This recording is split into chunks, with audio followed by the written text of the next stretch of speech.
All right. Hello, everybody. Can you hear me in the back? Jason, yes? Alvin? Very good.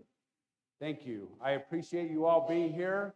On behalf of the board, we're grateful to be able to honor 28 awesome individuals tonight.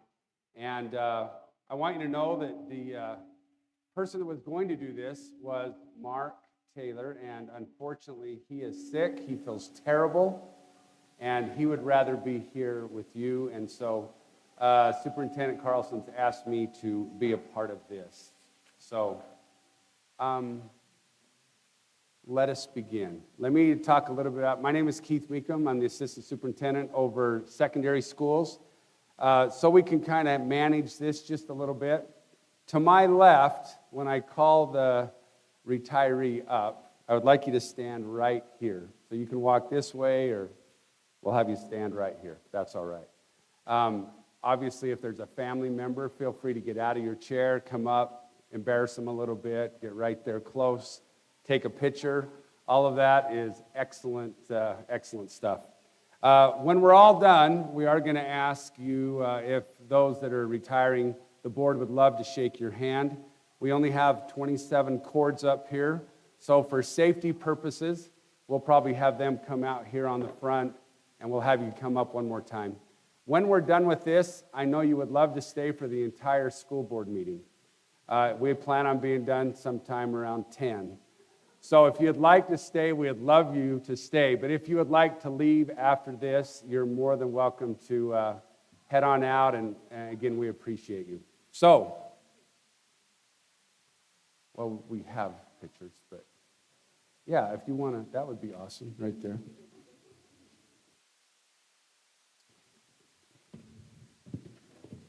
All right. So, Carol Anderson. There you are, Carol. Come on up.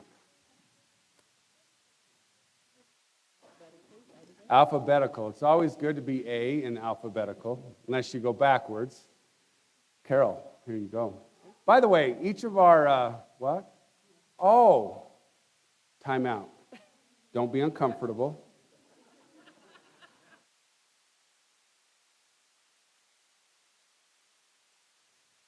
I'm doing two jobs. I'm good. I just got to get my, Now we're talking. Look at this picture of Carol. Let's really embarrass her. This is awesome. I think this is awesome. Carol Anderson. Let me just read a little bit about her. Many of you know her, but Carol started in our district in 2004 as a special ed para. She became a literacy para in 2005 and has been a wonderful paraprofessional at North Park Elementary ever since. We're so thankful for the time and dedication she has given, not only to our district, but also to the students and teachers in our district. We hope that your retirement is everything you hope for. Congratulations, Carol.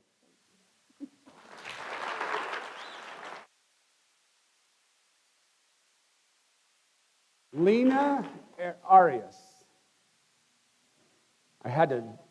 She has the coolest spelling name, and I was worried that I would not be able to say it correctly, but I was able to catch her. So, Lena Arias. Lena originally started working for the district back in 2007 as a computer para. Came from California, found out. She moved around to a couple of schools, and then in 2013, she became the ED para at Bearver High School. She's been such a wonderful piece of our special ed department and has made changes in the lives of many students and supported so many teachers along the way. We just want to say congratulations, happy retirement.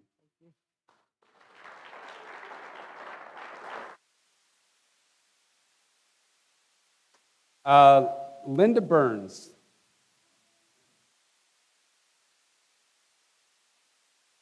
This is, I know, she's not here, darn it, but Linda's been a member of the staff. In 1989, she started her journey with the district. She's worked as an aide in varying capacities at Garland Elementary for her entire career. She's a key part of keeping that school a happy place to be. She'll be missed so much, and we hope that her adventures in retirement are amazing. Linda Burns.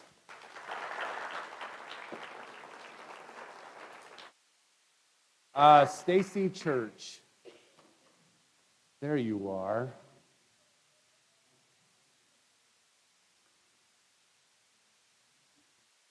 Congratulations. Thank you.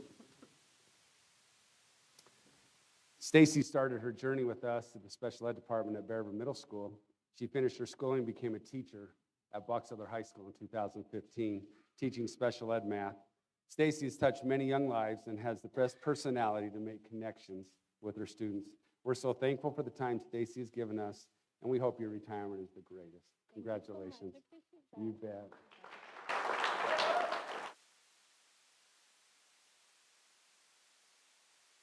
Teresa Cornwall. Teresa and I have had lots of conversations recently, and she sneakily decided to retire this year.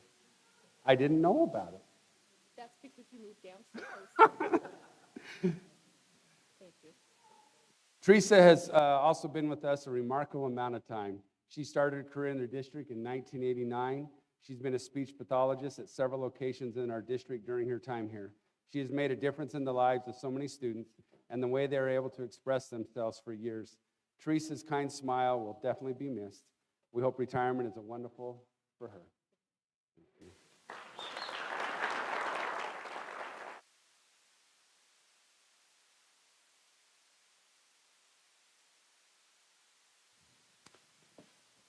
David Dickey, come on up.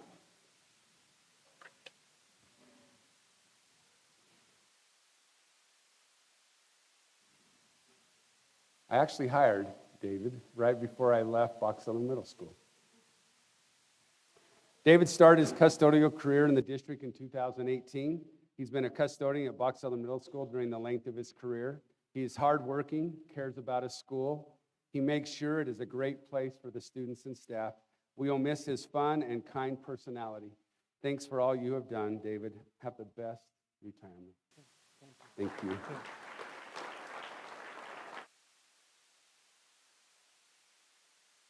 Mac Esplin.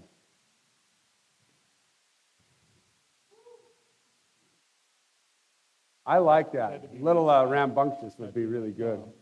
Congratulations, man. So, Mac started in 1994 as a second grade and third grade teacher at Snowville School. I did not know that, by the way. I don't know why I missed that. In 1997, he became a teacher at McKinley School. And then, what was it, about 5 years ago you went to Fielding? 5 years ago, there was a need for, we were just a little heavy in one school and it needed a transfer, and he said, I'll go. I didn't want to leave McKinley, but he was grateful for the change. I couldn't turn it down, so Keith said, I'll move everything for you. So I said, okay, he moved all my stuff. It only took me 2 days. Just kidding. It didn't. It was 3. So we're just kidding. It was great. We're so grateful for Mac and the time he's been able to serve here in our district. He's a great teacher. He loves kids. He will be missed. We hope his retirement is life full of Saturdays. He and his wife just got called on a mission to go to England. They'll be starting in July, so life is ready to go. Congratulations, Mac. Thank you.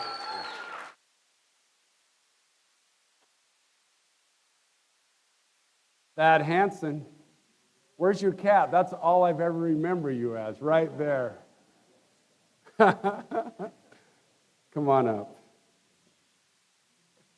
There you go, my friend. Thad has been a custodian in our school district since 1996. He started at Bearville Elementary, now Century, right? In 2017, he moved to Bearville High. Thad genuinely cares about the appearance of his school and wants to make sure student staff have the best place to work. We're so grateful and thankful for his time and dedication to our district. Happy retirement, Thad. Appreciate you.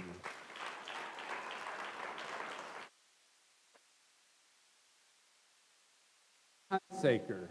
Come on down, Alvin.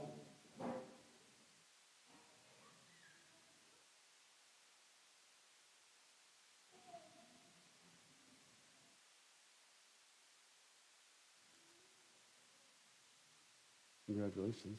Just stand by me. I know you like to do that. Alvin started his career in 1993 as a custodian at Box Elder Middle School. And he has been a familiar face at Box Elder Middle School for 31 years. I had a chance to work with him for several years there. He takes great pride in his appearance of the school and the grounds around the school. We're so thankful for the dedication and hard work he provided over the years. And we hope that retirement is everything you hoped for it would be, Alvin. Congratulations on a successful career. Thank you.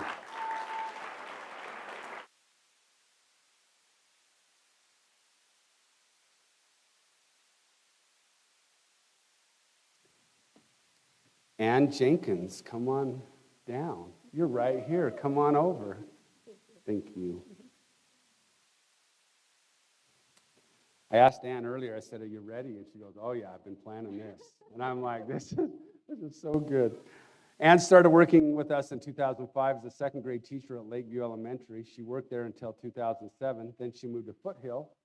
Obviously, when Foothill and Mountain View became Golden Spike, that she moved to Golden Spike. She's made a change in the lives of so many students. We're so happy she gets to enjoy retirement now. Way to go, Ann. Thanks for all that you've done. Thank you.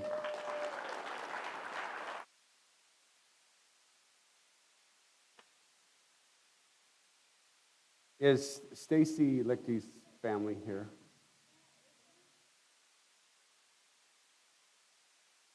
I just want to mention Stacy. Today we get to remember him and the hard work he provided for our district during his time here. Stacy started working for the district in 2016. Even when he had health struggles, Stacy gave his all to his job. He was always trying to get back to work as quick as he could.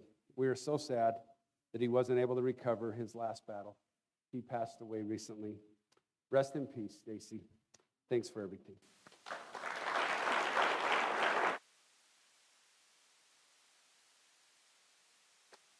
All right, Richard Miller. Get that smile off your face, buddy. Congratulations.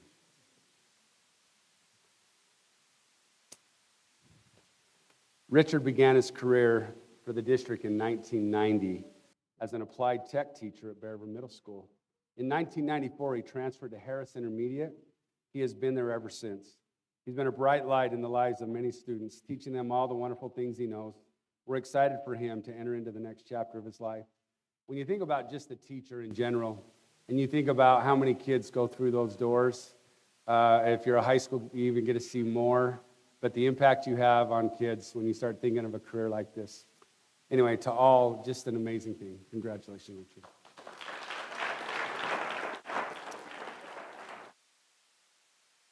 Beverly Morrell. Come on up, Beverly.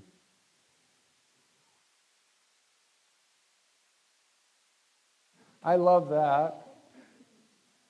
Come a little closer. All right. It's his rules, not mine. You're on camera to millions of people watching this. Yeah. Beverly might take the cake this year on the retiree with the most years, 38. For 38 amazing years, she has been dedicating her time to the students of Box Elder School District. She's taught at many of our elementary schools and made the lives of so many of our kids in our county better. Beverly, we hope your retirement is everything you dream it will be because you deserve it. Thank you.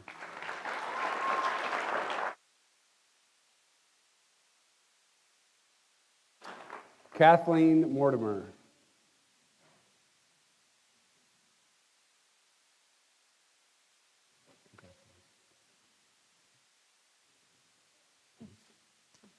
You're going to look at that right there. Yeah.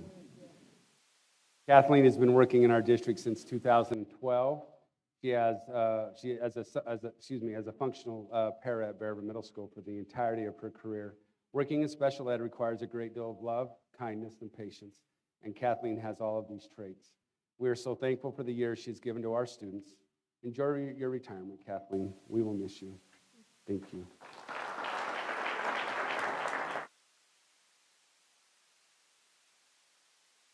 Our next one is Bryce Nelson. Bryce actually retired right at the beginning of the school year due to health issues.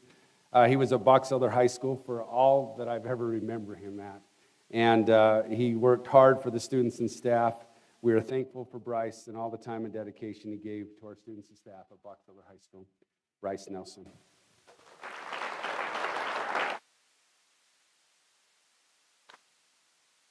Now for the record, this is the best picture of all time.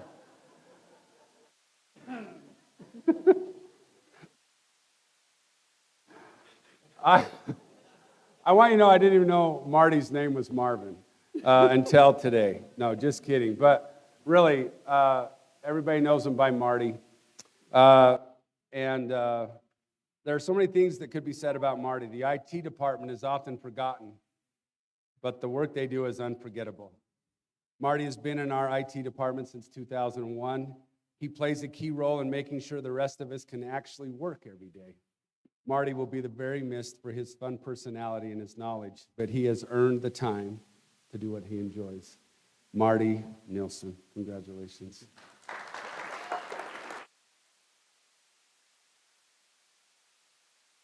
I remember one time we came to work and all of a sudden everything was down. I mean, we're done. And we're like, hey, calling off the phones. We're like, we're off the grid. Marty came mulling in and we saved a day. It took us a day or two, but the things that they do behind the scenes that none of us know, we just take advantage. We turn on the computer, we turn on the Chromebook, everything works, everything's fine. And then we have people behind keeping us safe. So, awesome. Let's see, is Trent Rasmussen, did he sneak in here today? Trent has been a key part of things at Bear River High School since 1993. As a history teacher and a coach, he touched lives of so many students during his career with the district. We hope that he gets to enjoy his time being retired. Congratulations, Coach Rasmussen.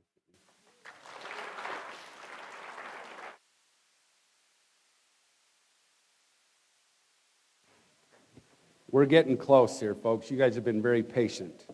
Cindy Red, is she here? I didn't think I saw her. She worked at Box Elder High School. She brought 20 years of experience with her. Sometimes it doesn't take a long time to make a difference, but that is what Cindy did. And we congratulate her on her retirement. Cindy Red. Dave Smith. Dave has been changing a student one at a time. He started his career in '96 as a school-to-career teacher, and in 1998 became a counselor at Box Elder High School. He has guided, listened, and influenced so many students in our county. We're so lucky we got to have him in our district. He and his wife are actually retiring together. So we wish both of them in a successful retirement. Thank you, Dave Smith.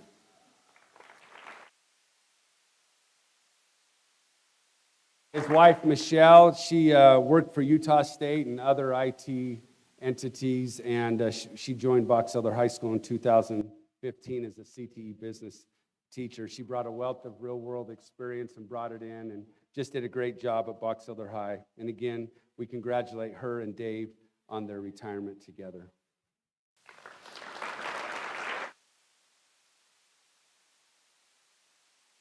Robin Smith, come on down. You're the next contestant on the district Price of Rights. Thank you. She's excited. We've talked about this for a couple years, and finally the timing was right. Robin's been working for the district since 1987. She started way out west at Park Valley School, and then a year later she moved to Fielding. She's been there for the remainder of her career. We are so thankful for the careful way she molds the minds of young kiddos in her classroom. She truly cares about each one of them, and we hope retirement is an awesome experience for you. Congratulations, Robin. Thank you.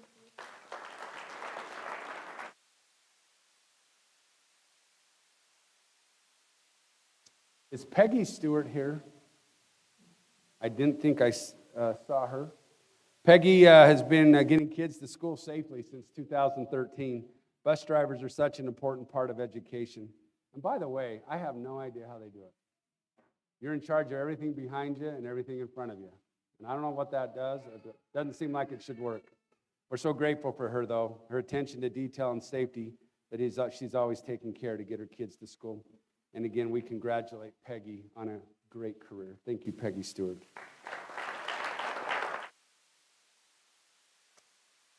Anita Thornock.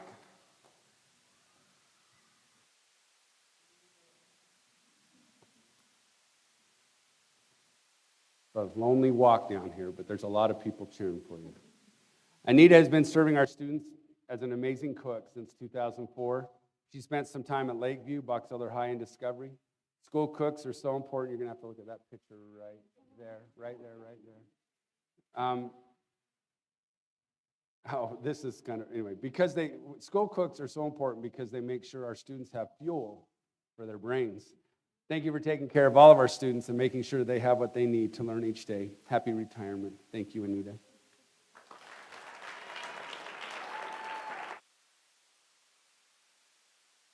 Let's see, Connie Toon, where did you sit down? Oh, there you are. Thank you, Connie. Congratulations. Did I move this? No. There you go. Connie started as a math teacher at Bearville Middle School in 1994. She then moved to Harris Intermediate. She made another move to Lakeview and then Mountain View, and then also spent time at North Park and McKinley. We should ask you how each of our buildings are functioning right now. Finally, she made her way back to Harris, most recently as the instructional coach. She's been helping kids learn how to read and just be overall good people. We appreciate all the time Connie has given to our district over the years. Congratulations on your next phase of life.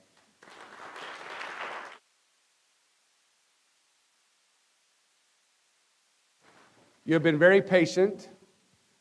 J. Paul Ward. We should have had your band students doing something with the music to get you up here. Now, there you go. You can take it out on them tomorrow. Yeah, okay. J. Paul started working with us in 1993. He's been the band teacher at ACYI for his entire career with us. Is that true? No, I started at Box Elder Middle for 3 years, and then when the school bill, I came here. What he said. He started at Box Elder Middle School, and then when we went to the 4-step configuration, that's when you came here. Awesome. He's been here ever since, though. I only know him from here. He's instilled a love of music in so many of our students, and we are so grateful for him sharing his talents. We hope that retirement is fun, relaxing, and quiet. Congratulations.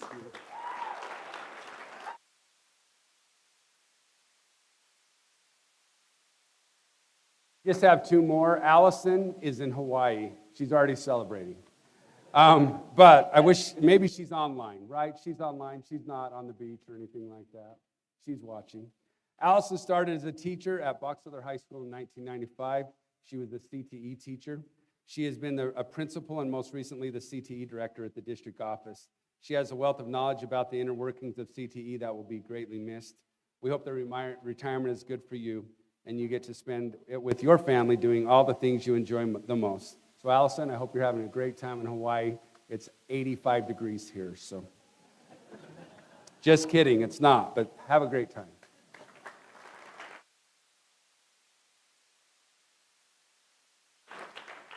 The last one is Annette Whitaker. I didn't see her come in. I wish she was here. Emotionally, she was my 5 kids' counselors. And she had a great impact on them. So selfishly, I wish she was here. But she started her career in the Box Elder School District in 1996. She's been a counselor her entire career. She has touched lives of so many students, helping them make the right choices in so many aspects of their lives.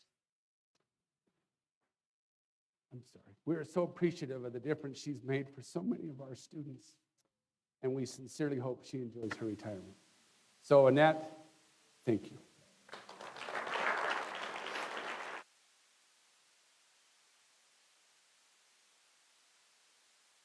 We'll ask the superintendent to come up. He has one more item. After that, we're going to learn to get in line. We need some help from some elementary teachers. Again, we'll ask each of you to kind of stand out here from where Heidi Jo is, kind of running this way. And then we'd ask if you would go to that wall and walk this way, and you can just walk on out or walk back to your chair or dance or do whatever you'd like. You want to do that? Okay.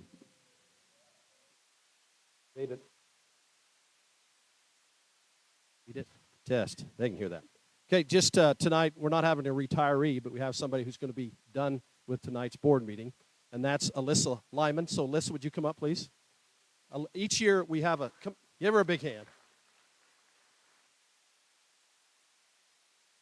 I guess, here, I'm sitting right here. Each year, we have a student board member, and we rotate back and forth between Bear River High and Box Elder High, and this year it's been Alyssa, and it's just amazing to get to know these young people and the great things they do when they come to our board. We have them report every month, and they learn to reach out to the other side of the district, whichever side they're on, and they get lined up with their student body officers and find out what they're doing.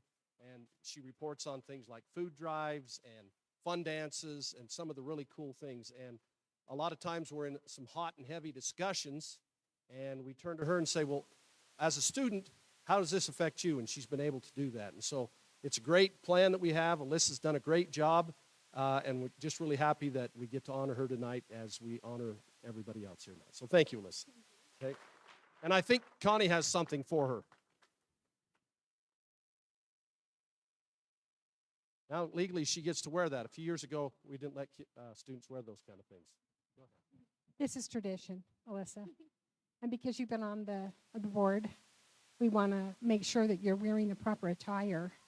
And this is what you wear when you've been a board member. So wear that purple and white, and I put a little gold in there for you because you're just awesome. So thank you so much.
It's what I give to every, we all, it's kind of a different graduation practice because we know the kids are going. What it is it's a twin sheet set. Because they're gonna be going on mission. They're gonna be going to Thailand. Well, that's what I thought. Thank you.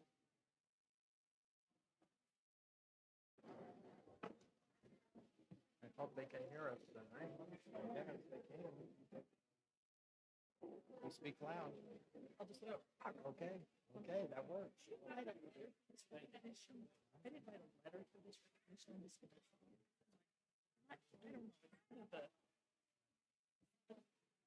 Yeah, well, we can't. You always do a great job, so I trust whatever you do.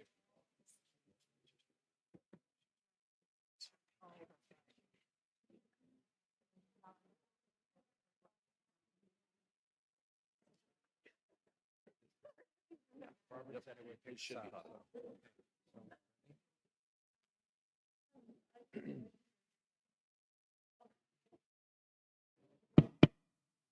Welcome, everyone, to our board meeting this evening. Thank you, all of you, for being here tonight. We will begin with a reverence by Board Member Brian Smith and our flag salute by our student board member Alyssa Lyman, and recognitions by Board Member Julie Taylor. And we'll go from there.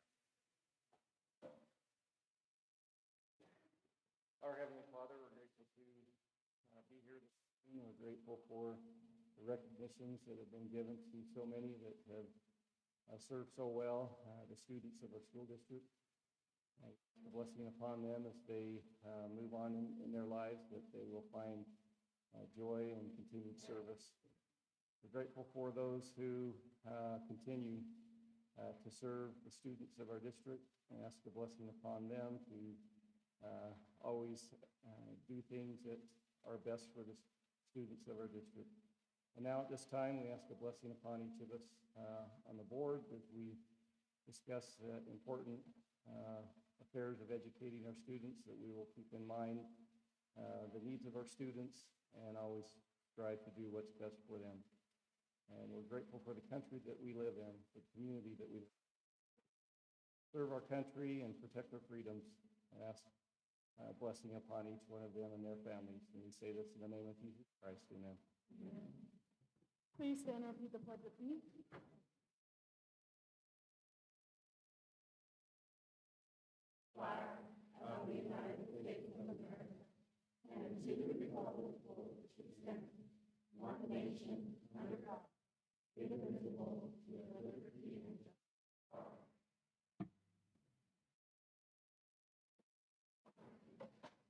Okay, tonight we just have, can you hear me?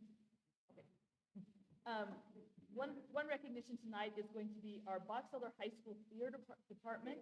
They were the region theater champs for the, and I tried to look this up and didn't find it, but like teams years in a row, like lots of years in a row. And it was especially impressive this year because they moved, we're still in the same region, but we had two schools that moved down from 6A and are now in a 5A region, and lots of these schools have strong theater programs.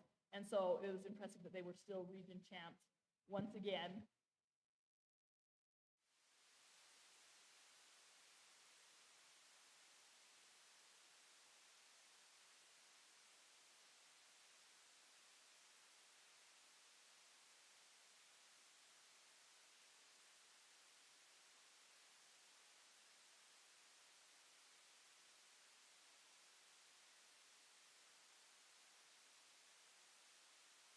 Students here that were in the competition and won the competition, would they please stand so we can recognize them too? I thought we had some back there. Okay, well, okay, we're happy for them. Okay, we got one more. We have one more recognition. Ryan, would you mind coming up here to the podium? This is Ryan Green, and Mr. Green is currently at the School of the Deaf and the Blind in Ogden. I'll let him speak about that. And he's going to be next year's North Park Elementary principal. So tell us just a little bit about yourself. And last month, we had most everybody that's new, but we knew that you were out of town. And so tell us a little bit about yourself and some ideas you might have for the future. Perfect. So welcome, everybody.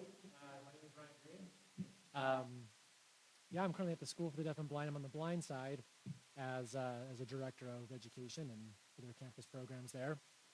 And I've been there for 6 years, and prior to that, I was a school psychologist for Cache School District, and before that, Alpine. So I've been a little bit everywhere, and really excited and glad to get started here in Box Elder. And I've met Dax, and I've met the North Park Peeps, and really excited to get going with them. So, yeah.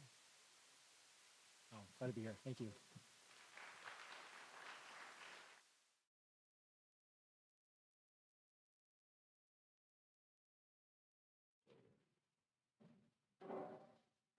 Now we just need a motion to approve tonight's agenda. Okay, Karen Cronin made the motion. Board Member Karen Cronin, do we have a second? I'll second. Hey, Board Member Brian Smith has made the second. All in favor say aye. Aye. Any opposed? Okay, we have the night's agenda and we will go on. We have now certificated employee and volunteer recognitions. And that is also going to be presented by Keith Meekum, who is our Assistant Superintendent of Secondary Teaching and Learning. Oh, it's going to be, It's actually these. oh, okay. Okay, that's okay. That's what it says. So we have Christie's the president this year. right. Christy Capner, Principal of Fielding, is as the president of the association this year. Is that correct? Yep, Christie? AJ's the past president, AJ is the past president from Bear River High School. and Randy's the treasurer. Randy secretary is the treasurer from this school. this school, Delta Young. I'll stand here. So it's the honor of the, what? Okay. Okay. It's the honor of the Box Elder High School, or Box Elder School District Administrators Association to honor employees and volunteers who serve the district. These people have all been nominated by their peers, by their coworkers, and the only negative of this is that we don't have the time or the resources to honor all those who deserve to be honored. But I'll go ahead and start. We're going to take turns doing this. So the first person that I'm going to honor is Kelly Rose. Kelly, will you come up here?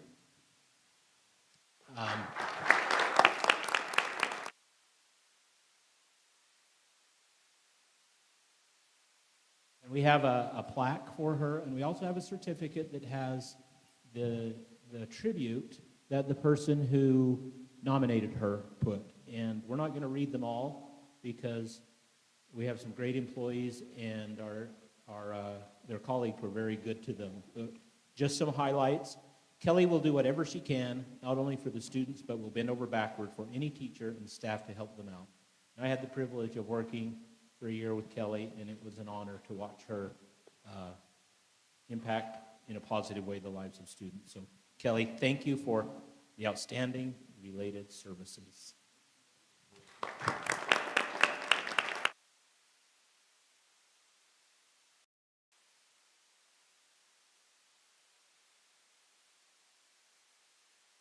The next honoree that I'm going to do is Patrick Parker. And it's been one of my dreams to stand in front of a group of people and tell them what I think about Patrick Parker. You knew it wouldn't be all roses and orchids, didn't you? I actually had the opportunity of being on the committee that hired Patrick at Box Elder High School as a math teacher. And then he and I worked together in teaching the calculus classes for many years. We went to some conferences together. And it's been an honor working with Patrick. He was nominated for this award, among others, by Jeff Rollins. And Jeff said in part, Patrick keeps students engaged in the classroom and has positive impacts on their life. So we would like to congratulate Patrick Parker for outstanding secondary teacher.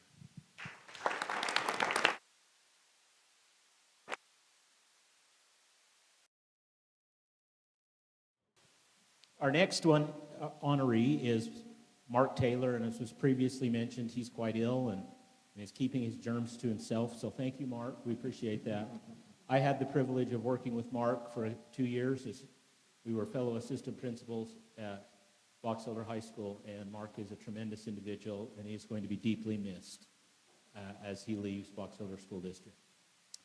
The last person that I get to honor is the only one that I have not personally worked with, but she has had a positive impact on my family and our lives. Nicole Jensen.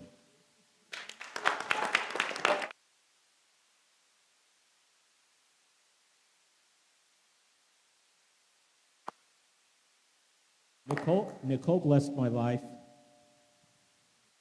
by being my daughter-in-law's team member and mentor. And I'll tell you that Brianne thinks the world of you, and thank you. I don't know what my son ever did to deserve her, but it was awesome. Nicole was nominated, among others, by Amanda Kunzler, a colleague, and she said in part, she always has a smile on her face and does everything she can to make every day a good day. So we'd like to congratulate Nicole Jensen as Outstanding Elementary Teacher.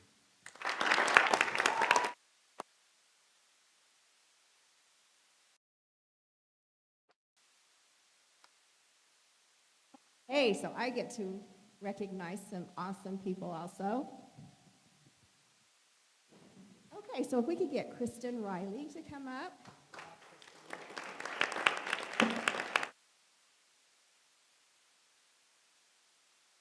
Kristen is a teacher at McKinley, or at North Park. Sorry, at McKinley, that's right. Sorry. But, and I knew that. I saw her yesterday at North Park. So anyway, but she, one of her, Heidi Jo West, she was nominated by Heidi Jo West and also Dax Cedarholm, her principal. And they wrote, Kristen Riley truly embodies the qualities of an outstanding employee. Her leadership, teamwork, and dedication make her an invaluable asset to our school community. She is incredibly deserving of this recognition. So thank you.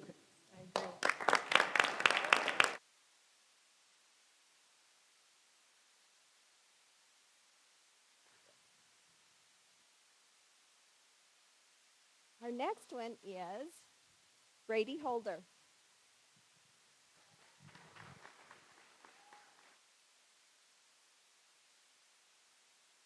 And Brady Holder was nominated for an Outstanding Related Services. And related services are all of our employees that they don't have a classroom, but they are our counselors and our literacy coaches. So we are really appreciative of them. And Brady was nominated by Jessica Allen. And one thing she said is, she always celebrates with me when I bring a student down who has made their goals and makes a huge deal out of it, which my students love. And so we all know how much we love to recognize our students. So thank you, Brady, for all of that you do.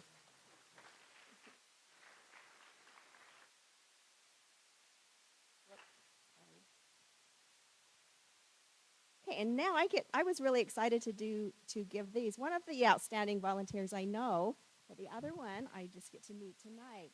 So if we could get Carol Yates, is she here? Looks like she's not here. So, but we will get there. She was nominated by Nancy Olsch, and she said her consistent presence in the classroom fosters a sense of stability and trust among the students she works for. And I guess that she's a former special education teacher, and she donates a lot of her time to her school. So thank you, Carol Yates.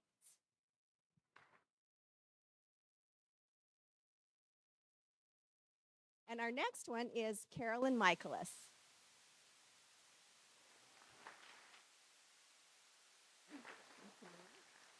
And Carolyn was nominated by Angela Allen, a teacher at Garland. And she said she is patient, kind, and respectful to each student, and they look forward to spending time with her. And I know what a sweetheart Carolyn is. So thank you so much for your service to Garland. Thank you.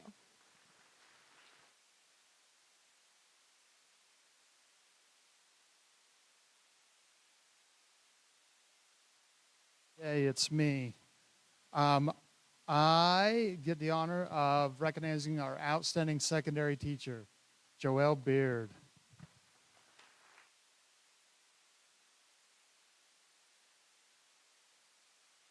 Joelle's pretty amazing. I get to work with her every day. Even though she doesn't see me every day, I get to work with her every day.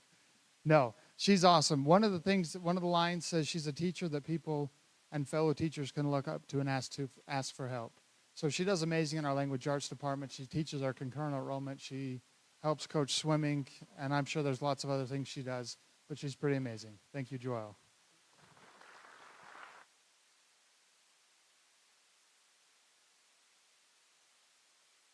And our outstanding elementary administrator is Melissa Morris.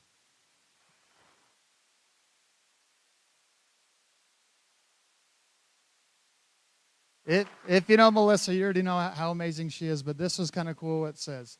The rural, I can't even say it, community is part of her soul. Every school should have an administrator who loves and cares as much as Melissa. And if you know Melissa, that's exactly her to the T. So I don't know how she takes care of 3 schools, and she does it amazingly. So congratulations, Melissa.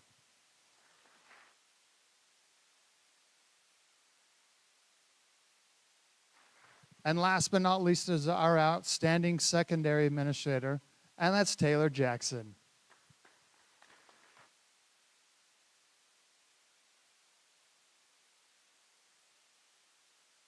I love Taylor.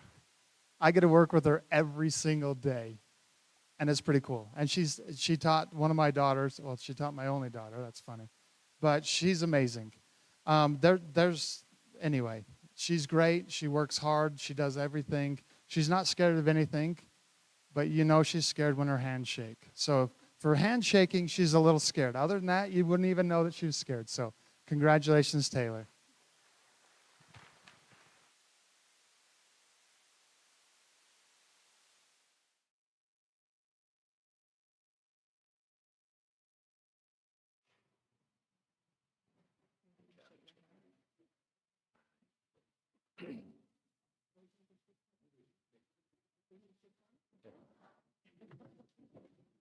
All of those that received recognitions, would you come up? The board would really like to shake your hands as well.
Just one.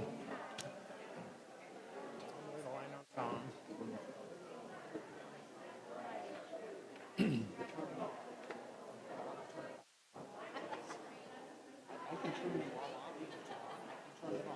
Hey, Robert. Hey, as long as you don't forget to turn it on. These are kind of your bosses. I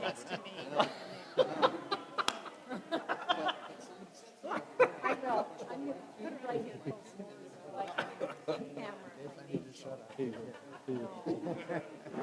Guys.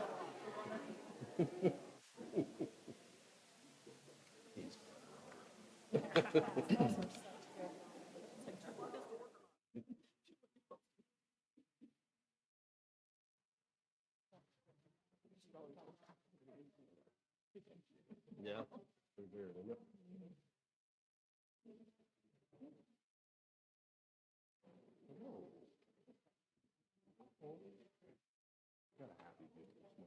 Okay, we will continue with our board meeting now with our public comment.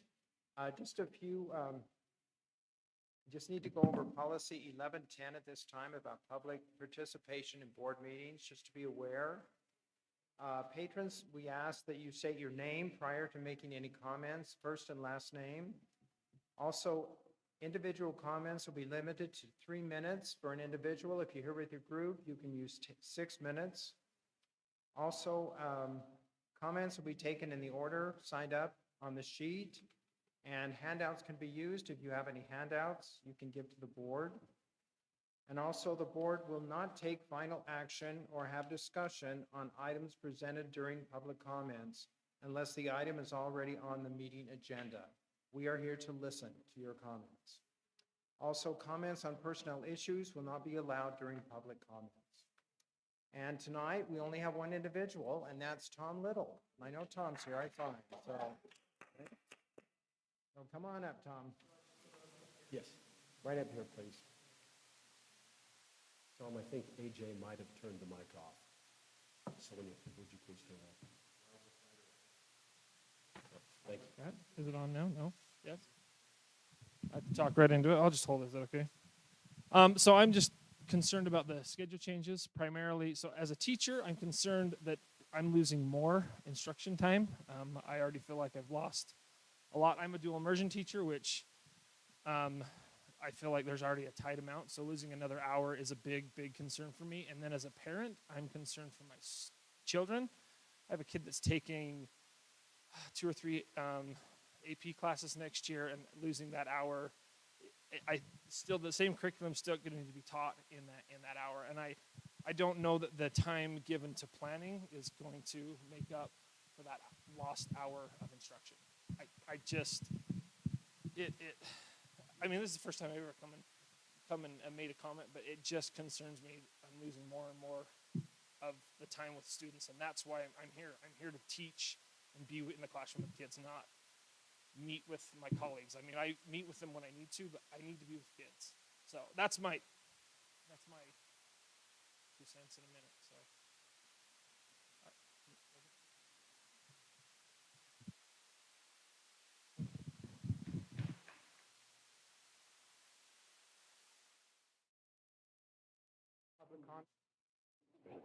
Oh, another one. Okay, come on up. You can just give us your first and last name, please.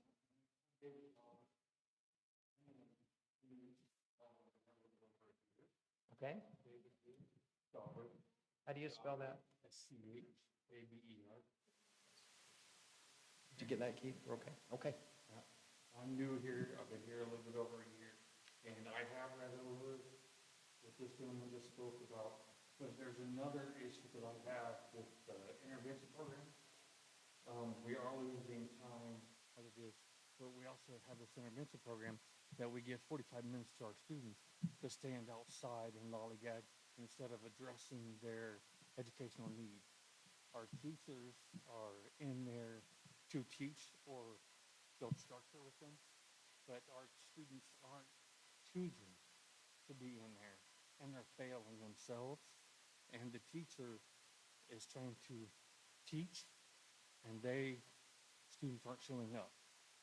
I have a daughter that's at Box Elder Middle School, and she is one of these students that I'm an over-the-road truck driver. I come home, I go in on Friday mornings, I sit with the teachers, I sit with the staff, the resource officer, and there's 200 students standing outside the school. My daughter is one of them. I come in, she has continually skipped several classes and is failing these classes miserably. But there is no real structure to keep her in the intervention program. And I think it's for planning of time to reach out to our students. Sorry, it means to know to me.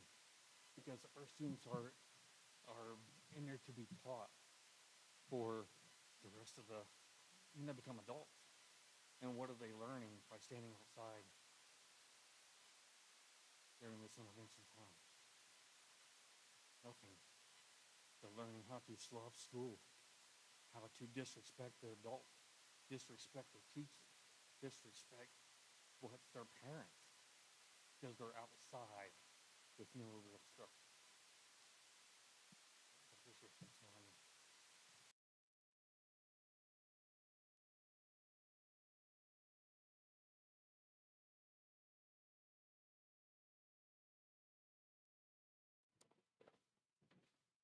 Are there any other comments? Okay. Yes, want to come up, please? Thank you. Just please state your first and last name, okay? Oh, I'm Elise Deering, and I just came tonight to show my concern about the time change also. Speaking with a lot of the parents in our school, there's a lot of concern with losing out on the educational time. I know that they want to do this so that they can have more time for the teachers to coordinate, but coordinating your stuff is not going to technically get the better grades that they want and the test scores they want if you're taking another hour out of their time. I also worry because I know that my first grader, like his teachers, are very concerned about their test scores, their Acadian's test scores, and they're down, and I don't know how this is supposed to help boost their scores with taking more time out of their day. And I also, with the secondary schools, I'm concerned how much, I just remember when I was in high school, when it was a shorter day, that day was like a wash in every class. We didn't get anything done that day. We didn't get any, like there wasn't enough time for a test, there wasn't enough time for a teacher to do a lesson.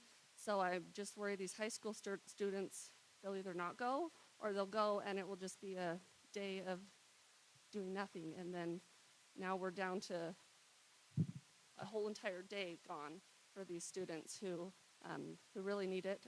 Some might not, but anyway, that is all I have to say.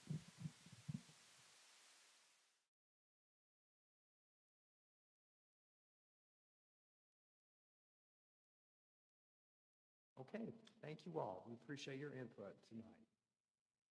Okay, we will go on to our action items.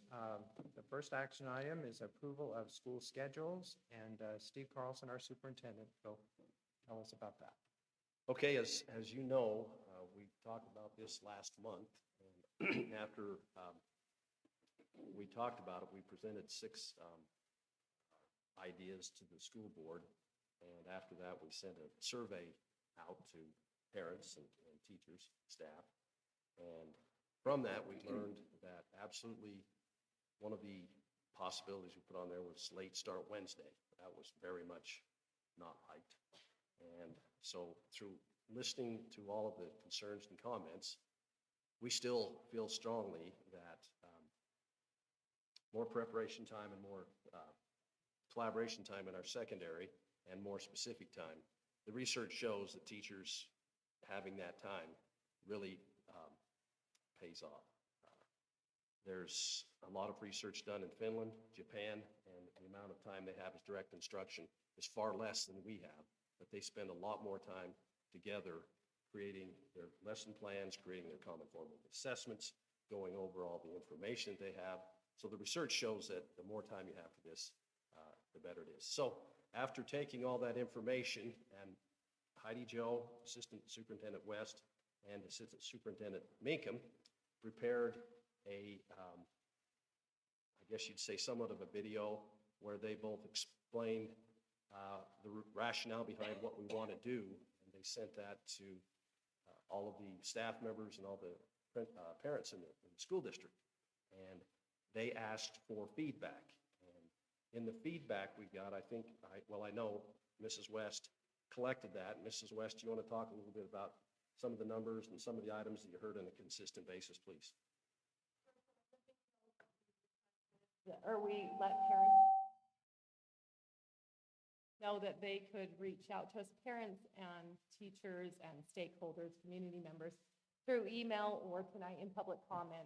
We also looked at the Facebook posts and tried to summarize those too, but only on Box Elder, not on any of the classified. So on the Box Elder School District Facebook site, there were 14 positive comments, 2 questions, 7 concerns, and a lot of things that were said about other types of things like no school on Friday, switching elementary and high school, changing the time to end or changing the times the elementary starts, and then a few people being happy with the current start time. So 14 positive, 2 questions, 7 concerns on there. We didn't count just comments back and forth. On both elementary and secondary, people who emailed both Keith, Meekum, and myself, there were 3 positive, 1 question, and 3 concerns. For just elementary, there were 12 positive, 4 questions, 2 concerns. And for secondary, there were 2 positive, 3 questions, 6 concerns. So overall, 31 positive comments or responses, 10 questions, and 18 concerns.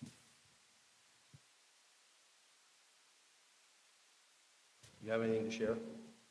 I would add is, when someone listens to a video that was, 5, almost 6 minutes long, so kudos for the people actually listen to that whole thing. They'll never get that time back. But that's right.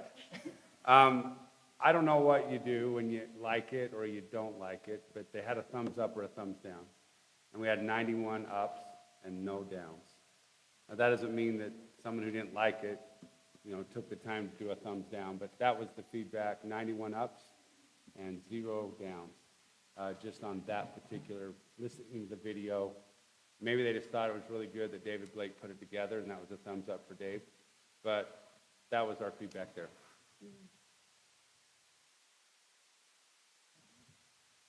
Oh, we had roughly 7,780 views of the video. Now, we have 12,284 students, I think is the number. So, roughly 60%. Again, it's hard to quantify that number, but over 7,780 views of the video. And then the response is 91 and 0. That's all I have to add. Those two said, I know that some of the concerns in the comments have been that we made the change last year, and we didn't know then what we do know now.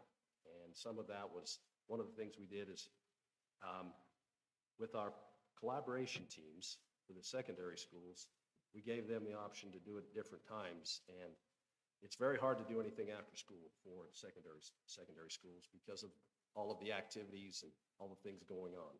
And so some of them chose to do it before, and what we found out is that kind of a negative side effect thing was that principals who normally try to attend a couple of those when they're on a scheduled time had to know that they're Monday afternoon, Tuesday morning, Wednesday afternoon, back to Monday morning, Friday afternoon, and they weren't able to get there. Another negative side effect was that after school, there's a lot of 504 plans put into place and a lot of IEP meetings. And we found that it was very hard to get those all in like we needed to. And so that's part of the reason that we went with this. And our idea is that the secondary collaboration will occur on Friday afternoon. And the elementary will have some increased prep time. And we didn't mention this, but one of our concerns is elementary teachers only get about 100 minutes right now prep time in a week.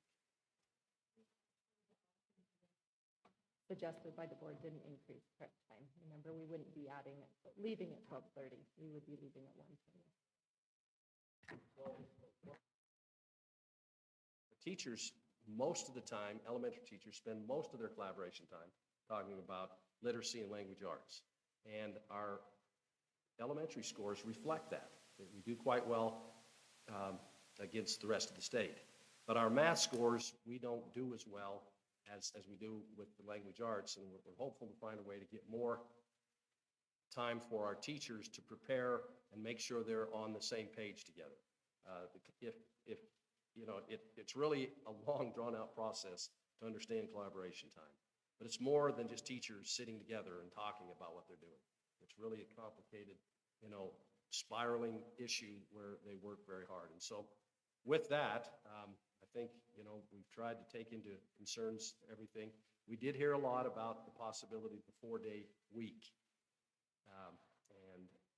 I actually went to Angie Stallings. She's the Assistant Superintendent at the State Board of Education, and she's over policy. And I asked her, I said, tell me what the process is. And she just said, Steve, our board, now they work for the Utah State Board of Education. There's 15 Utah State Board of Education members. She just said, I am positive. She says, you can do the work and bring it forward. I'm positive that they won't accept a school district of your size. Now, currently, we do have our Western schools doing the 4-day week. Rich School District has a 4-day week. There are a couple of other, I think Tintic School District out in the West Desert has a 4-day week. And there are a few, but they're usually districts with wide expanses and rationale behind why they have that. And right now, this Assistant Superintendent Stallings just said the chances of you getting it are, I can never say zero, but very, very low. So that was one of the things that got talked about a lot. I will say, a lot of days, from my perspective, a short day was a good day to give a test, because a test, usually you have the kids take it, and then you don't know what to do. It's hard to start a new subject on Friday, new topic, and so some of those ideas are there. And so with that, we've got the proposal, and I guess I turn it over to you, Mr. Hyde. Hey, board, do we have any questions for? Comment. Okay. One of the concerns that I have, and it's kind of brought up, Mr. Little brought up, is the instruction time.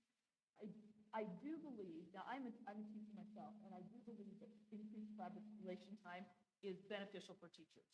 Because when I meet my PLC with my team, and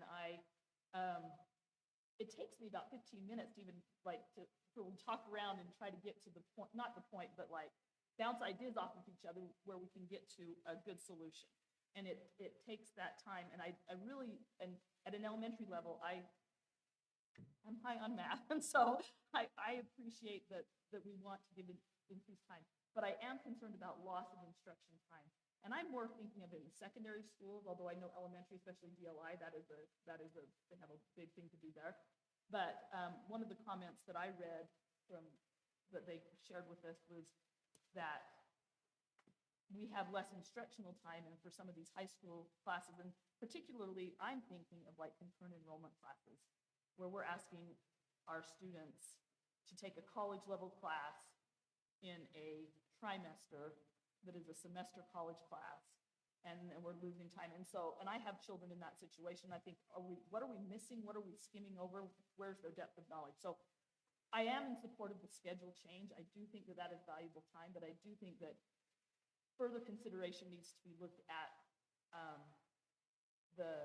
just a secondary schedule, most particularly looking at our 6-period versus 5-period trimesters or even a semester system, just because I really value that teacher time and that principals can get to where they need to support them. But I do think we are doing our students a disservice if we're trying to get too much information in too short of an amount.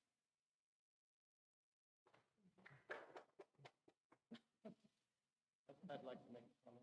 Okay, you bet. I think we need to recognize the administration for the hard work. A lot of work and thought went into this. It's not an easy decision. There's a lot of things that are in conflict here. But I think they've worked hard to try to do what's best for the students.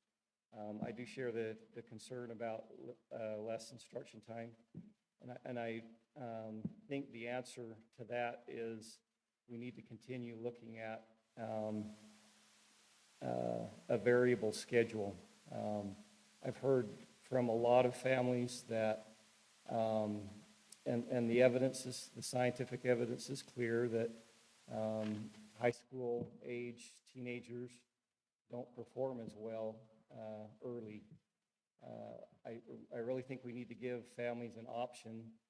Not everybody wants to take this, and not every student is the same. But we need to continue to search for options to give families an option for their high school students to go later and then stay later. Variable option for them. And in conjunction with that, increased time for students to be in school with teachers teaching them. I think the solution that we've come up with is important to show our commitment as a district to professional learning communities and collaboration. Anybody that works in industry knows that if you're working by yourself, it's not going to work very well. You've got to be part of a team.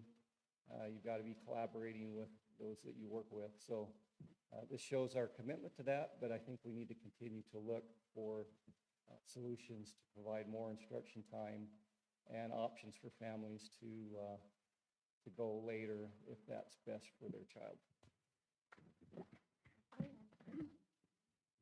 Sorry, no. I had another comment. So from the students' point of view, like I've taken plenty of like college classes this year and last year, and having the different schedules come out has definitely been a rough thing. And like I've talked to a bunch of my friends about it too, and it's kind of really weird to keep having these schedules like put out where we're losing more time as we go. And so it's really hard to go, like what Julie was saying, how we go from a semester class into a trimester. That's already hard as is. Like our bio class, it's rough. And I do agree that it's really important to have that instruction time in the hours that we have. And I know like obviously we have to have like one of those short days, and I'm not entirely sure why it's being changed. But I just think the instruction time is really important for the students to actually be able to learn what they're supposed to be learning and be able to pass their tests and everything in them.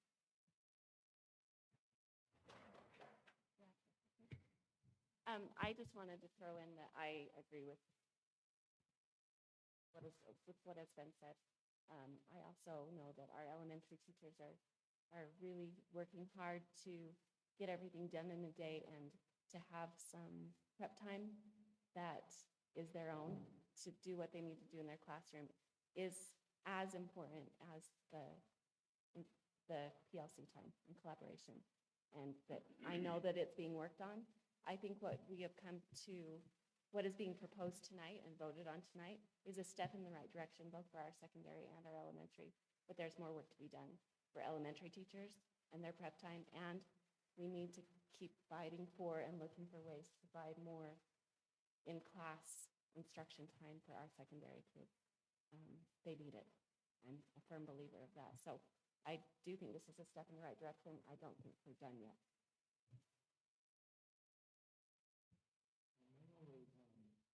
Concern would be, and I think the superintendent touched on this just a little bit, we changed this last year, and that was great. We all agreed to it. And this year, I understand we're tweaking it, making it better, but I think we have to be careful. We can't be tweaking it every year. We have to, okay, we tweaked it this year. We need to stick with this at least for a little while to see how this works.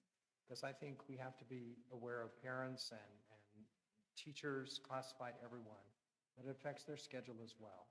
And we need to be aware of that. And I think if we choose to go with this tonight, then we need to stick with it for a while to see how it goes before we make any other additional changes.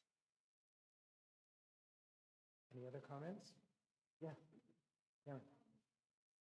I appreciate too all the work that's gone into it. We went over several scenarios in our last work meeting, and I appreciated all those.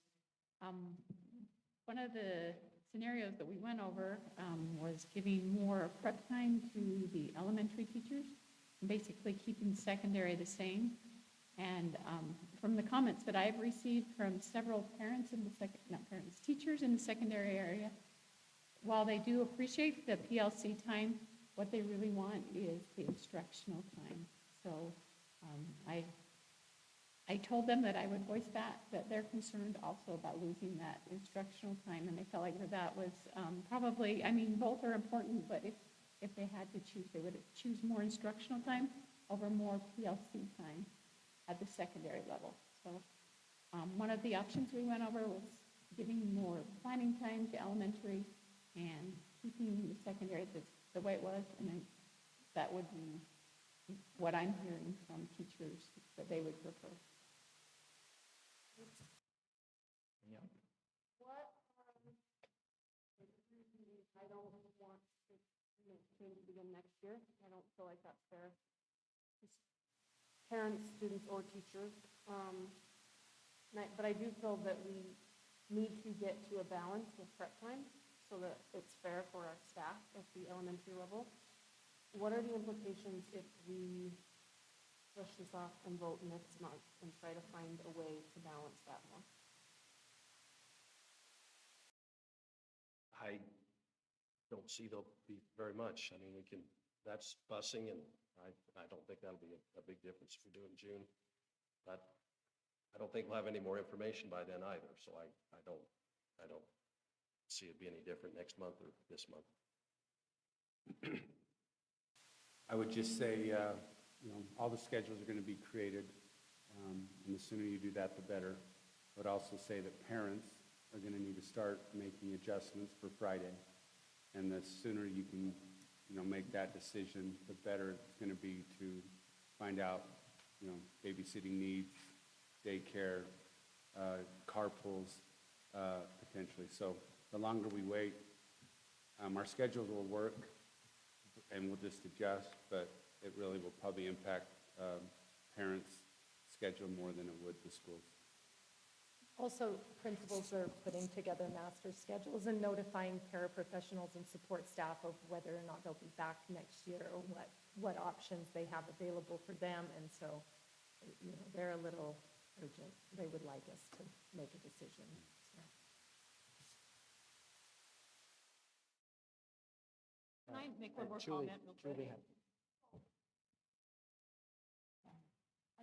I talk too much, I'm sorry.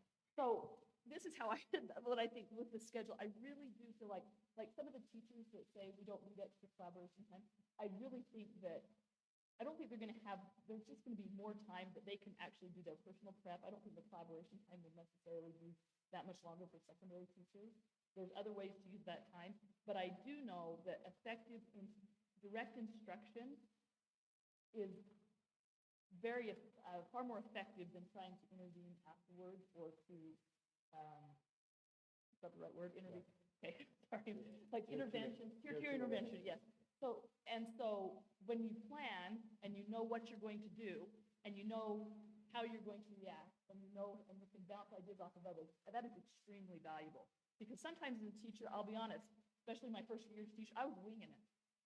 And I thought, and I taught like 3 or 4 of the same class. And by the 4th time I taught, I was like, okay, now I know what I should be doing. And we got through it a lot quicker. And so if you can be more prepared up front, I really do think that is valuable time. And I think this extra hour is necessary. And for the administrators at the secondary level to be able to be consistent. And consistency we know is really important as well. And have elementary schedules be consistent. And I think once we set these parameters, I don't really want to change times. But what I would like to look at is changing what we do within that time. As far as, I don't like to change every year, like, let's an hour later, let's try an hour earlier, Like, once we set these parameters, I think that we say, this is how our district works. And this is the reason we do it. And then within that, we're going to maximize our instruction time and do what is best for students so they can learn. And if that means we need to change the intervention times, because I have a daughter at the middle school that hates intervention times because she doesn't do anything, and it's a frustration for me as a parent. And although I know there's some kids that really need that intervention. So I think that's where I fall on this scheduling issue, and I hope I explained that clearly. That I am supportive of the change in the hours of what's going on, but what we do within that time, I really think we can look at and use our time more effectively. Keith looked like he was going to say something. I don't want to jump in. I was just going to ask a follow-up question. Are the secondary teachers asking for more PLC time, or I thought part of what we were trying to do was give the elementary teachers equal prep time. So I don't know that we've solved that problem. So I'm just wondering why we decided to give them more PLC time. So first of all, our secondary is asking for more time. One of the areas we're not doing a great job as a whole is what happens when kids are proficient. What can we do to help them extend their learning? We always talk about interventions, but there's also a thing called extensions. When that gentleman, thank you for coming here, welcome to Utah.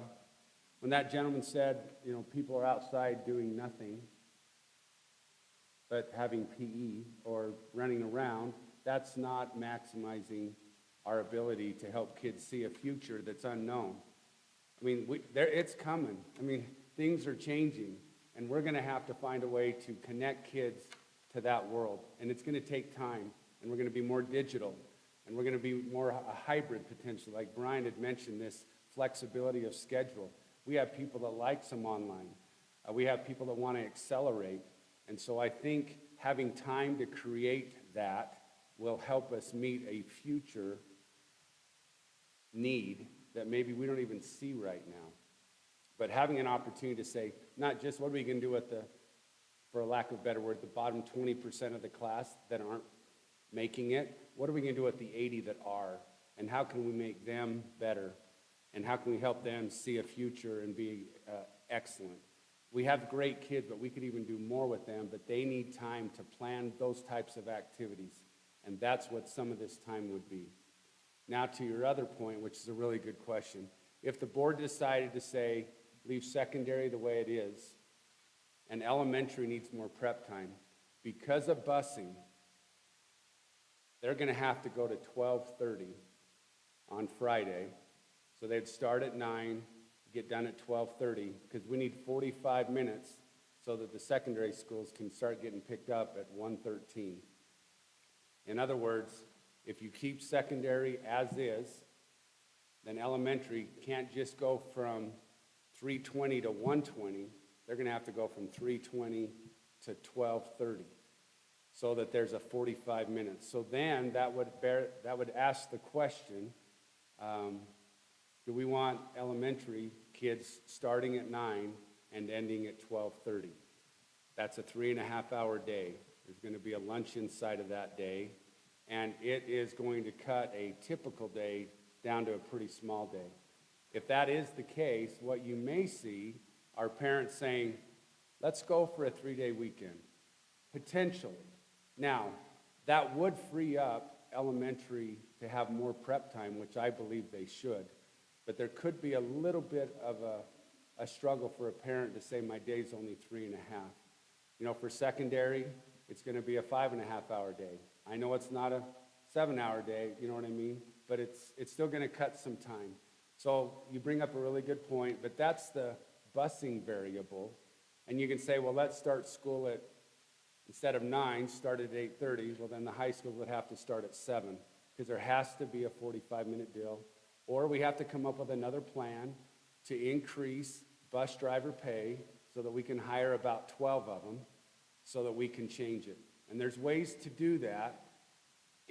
I'm not sure, though, if that's going to solve the issue. But it is a busing issue at some level that we're going to have to address if we want to start earlier or get out of school earlier. And maybe Heidi Jo, are you all right with that comment? Or is there something you would like to add?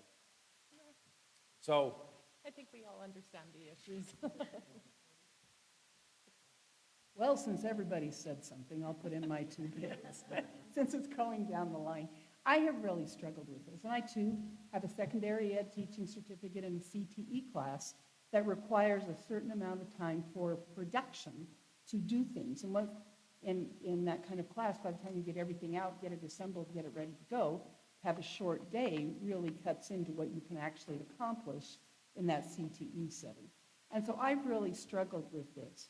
But in looking at all the options and the times and the limitations and what we have, I'm supporting this with questions. I did have 2 mothers talk to me, and they were really appreciative of the older kids getting out earlier so that they could watch the elementary kids. That was the one real strong positive I got from some mothers, that they liked the fact that their secondary kids would be home to watch the little kids, and that really helped cover their childcare issues. So I think that was a positive on that aspect. And I don't want to change the schedule all the time. And when this came up, it's like, we just changed it. And having 5 kids and trying to get everybody where they go, I know it's a struggle and it's hard, and I do think we need time. But at this point, I think this is about the best compromise we've come up with to make it reasonable, to keep kids in school, to get them teaching things. And I think at this point, I am supporting it because I think it's a good compromise, but it still needs work. Any other comments? Hey.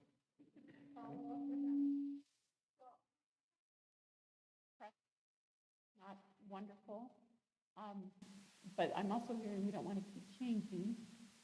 So I'm wondering what do we do? If it's not wonderful, but we don't want to keep changing, I'm just wondering what other people are thinking. Do we support it now, or do we change again next year? Because, I mean, that's kind of what I've heard across the board. It's not wonderful, but don't keep changing. The reason why this is possibly a good way to move at this time is because we have a commitment to PLC. We have a commitment to collaboration. And we know that our secondary teachers have not been collaborating. And it's important that they do. And so if they don't have the time for that, we need to help them with that time. The other thing that I think hasn't been mentioned, but I think is incredibly important for teachers, and that is work-life balance.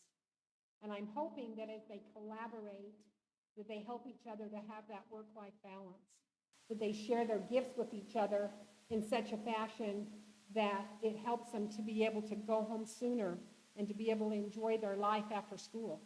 And so that's what I've kind of been thinking about, and as I've read articles from teachers, is they want us to know that they sometimes don't feel like they can get everything done, and the work-life balance struggles a little bit. And I'm hoping that as we increase and consistently move towards them embracing PLCs and helping each other out, that it will benefit our students greatly. That's what I think. So. Thank you all for your comment. Any others? Okay. Do we have a motion? I move that the Board of Education approves changing the early out time on Friday by 1 hour earlier for the secondary. Okay, Tiffany Summers has made a motion. Do we have a second? Okay, Nancy Kennedy has made the second. All in favor say aye. Aye. Any opposed? Okay, we'll have to do a roll call vote then. We'll start with you, Brian.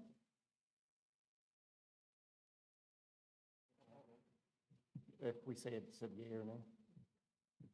Yes, yea for me. Tiffany Summers, yes. Julie Taylor, yes. Wade Hyde, yes. Connie Archibald, yes. Nancy Kennedy, yes? Karen Cronin, no, and the two secondary teachers that have contacted me for not taking education time, teaching time, I guess. Oh, well. Thank you all. The motion passes. So thank you all for the good discussion, and we will go on to our next action item. And Megan Bushnell is here, who is over equity and our student services director. And Megan, you got the next 3 items. Here we go. Okay. I first want to just thank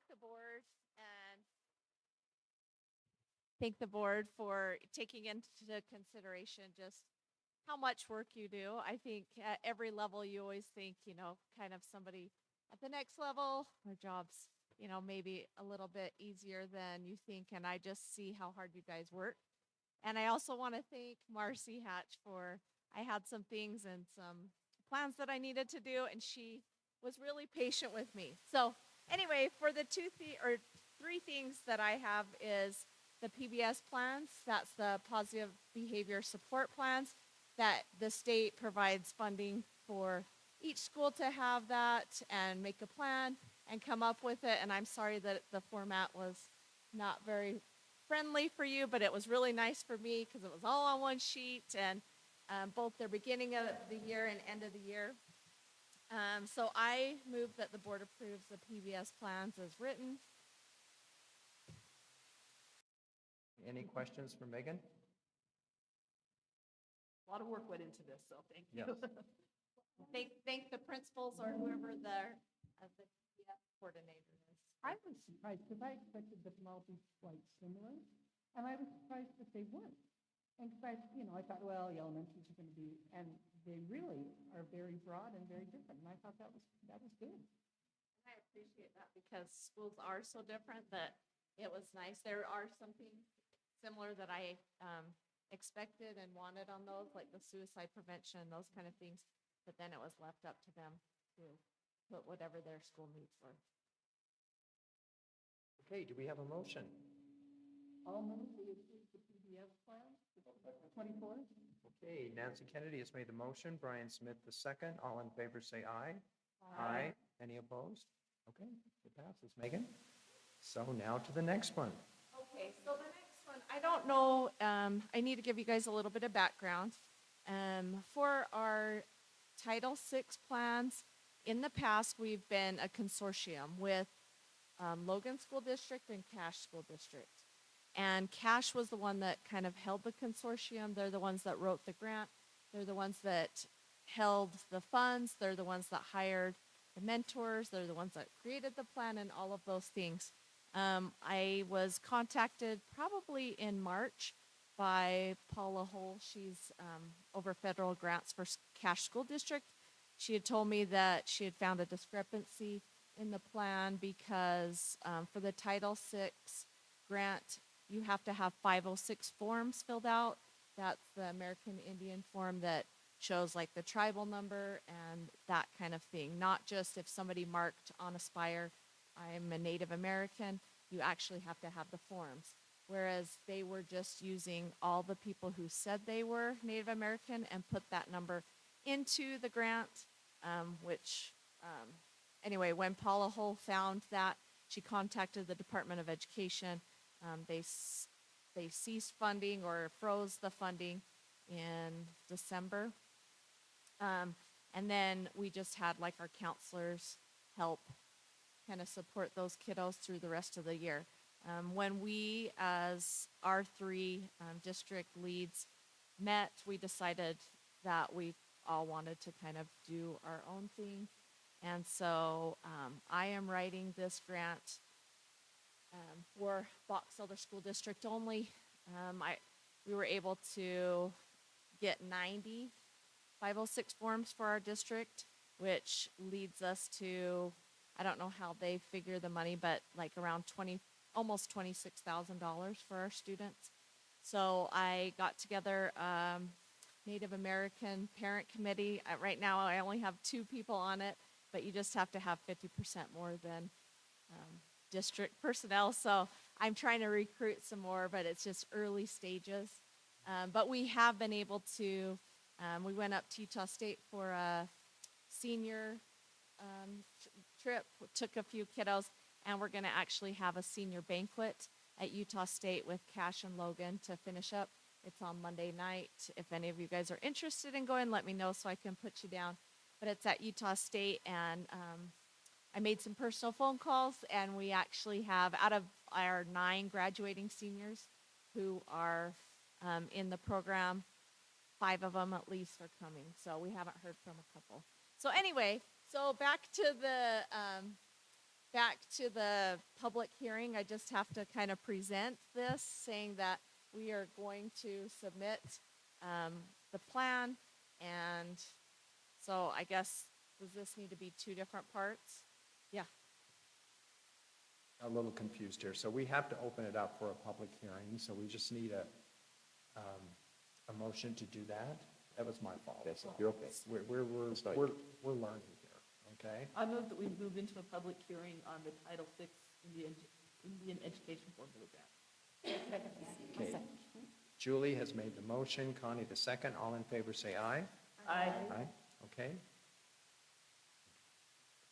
Now, what that means is the hearing would allow anybody that would like to speak for or against this or give any comments.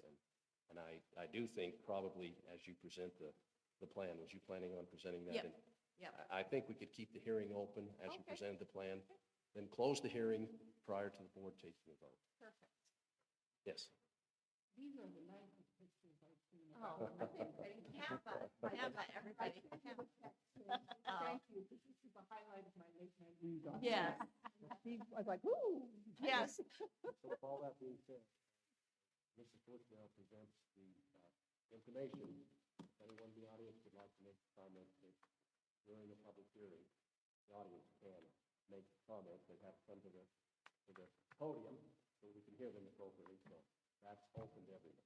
Okay. Go ahead. So this is a federal grant. A lot of our grants are state grants, but this is actually one of our federal grants. In the past, what they did is they had mentors coming to the school for a few minutes. Probably, if any of you have worked at the schools, you may have seen them coming in and out. As I talked with our parent committee, we're going to do some similar, but I really want to provide some professional development because as a educator in this district, I never received like any kind of professional development for our Title VI students. So we want to make sure that we have an awareness and sensitivity to some of their customs and culture things that they have. We also want to work with our local agencies, our local tribal agencies, to make sure that we are providing accurate information to all of our stakeholders. We want to obviously recruit more people for our Native Connections Parent Committee, because like I said, right now I have two, and hold meetings at least quarterly. I would like to have a monthly actually at first, but we're going to go with at least quarterly for now, and then execute and plan all of our activities for the year. I also want to hire a program coordinator who will actually also help mentor students along with two mentors and liaisons. They're going to be liaisons for the home, but also mentors to the students. I'm asking them to help with college prep. As I mentioned earlier, when we took those seniors up, a couple of them hadn't applied for college yet and hadn't filled out their FAFSA or even started their FAFSA. So I really want to make sure that, especially like our juniors and seniors, understand what scholarships are available to them, because depending on what tribe they're in, sometimes they can automatically get into college for free. So we really need to make sure that we are giving them the academic and social support that they need. And I would also like to do some more engagement activities besides the senior trip and besides our graduation night. I'd like to do a few other activities throughout the year. So that is my plan to use the money for those things.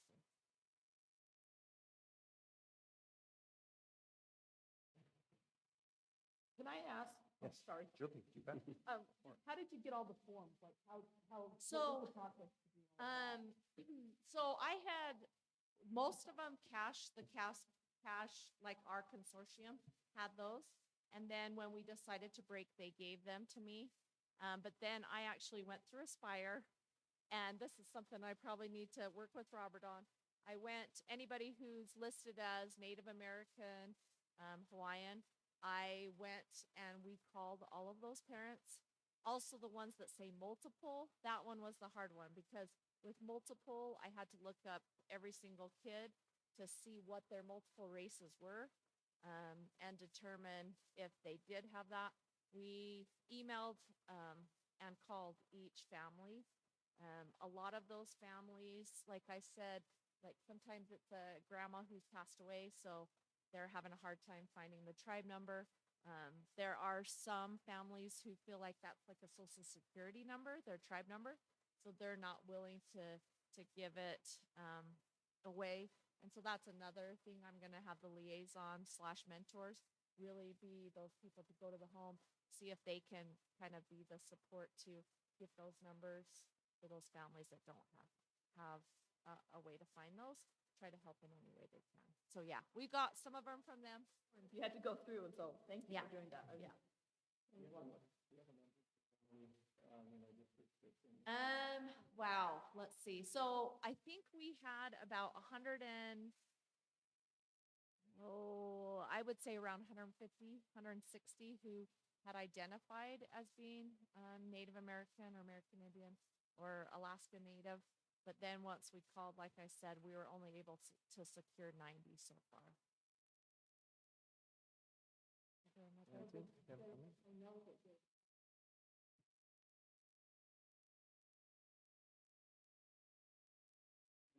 And in there, and then Darren Perry would be a real good resource to help find families. Yeah, I You will. probably And know Darren. Yeah. one other thing we did, it's not really connected to this, but when we went for bachelor degree social work interns, we actually had a former Box Elder student who lived in Honeyville. When we were kind of trying to recruit, I told her that because she wants to work with Native students, we're going to see within her social work bachelor degree internship if we can have her also help. So, yeah.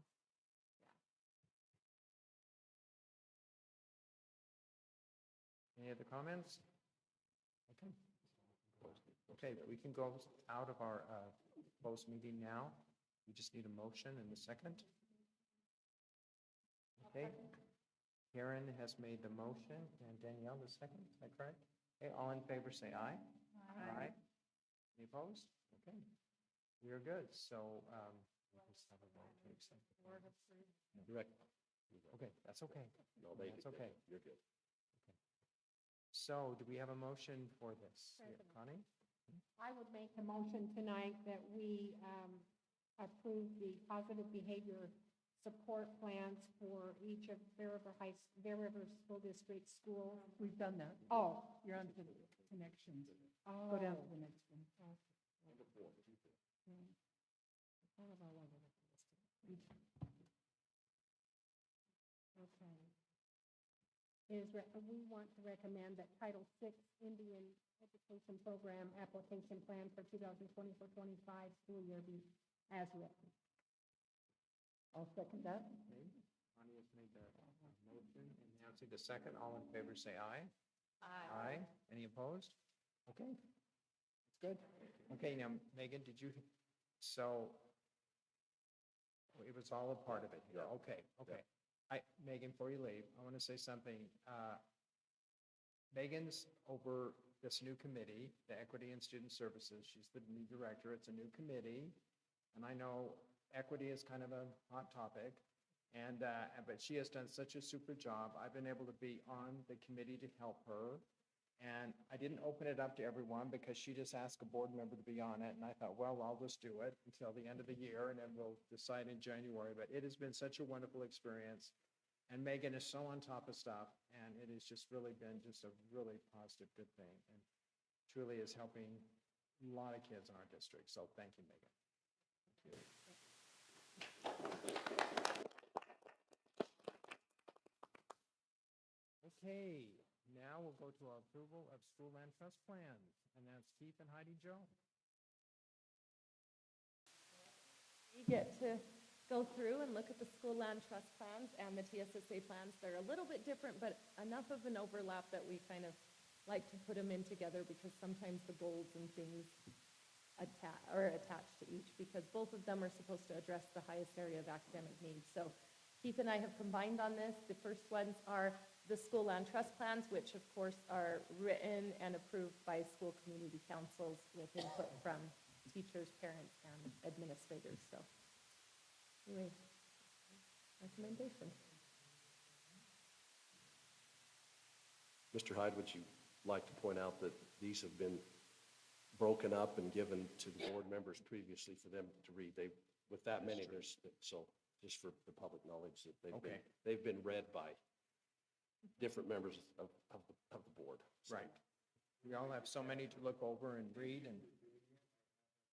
Out to me and say, hey, it seems a little unclear, and I appreciate that feedback.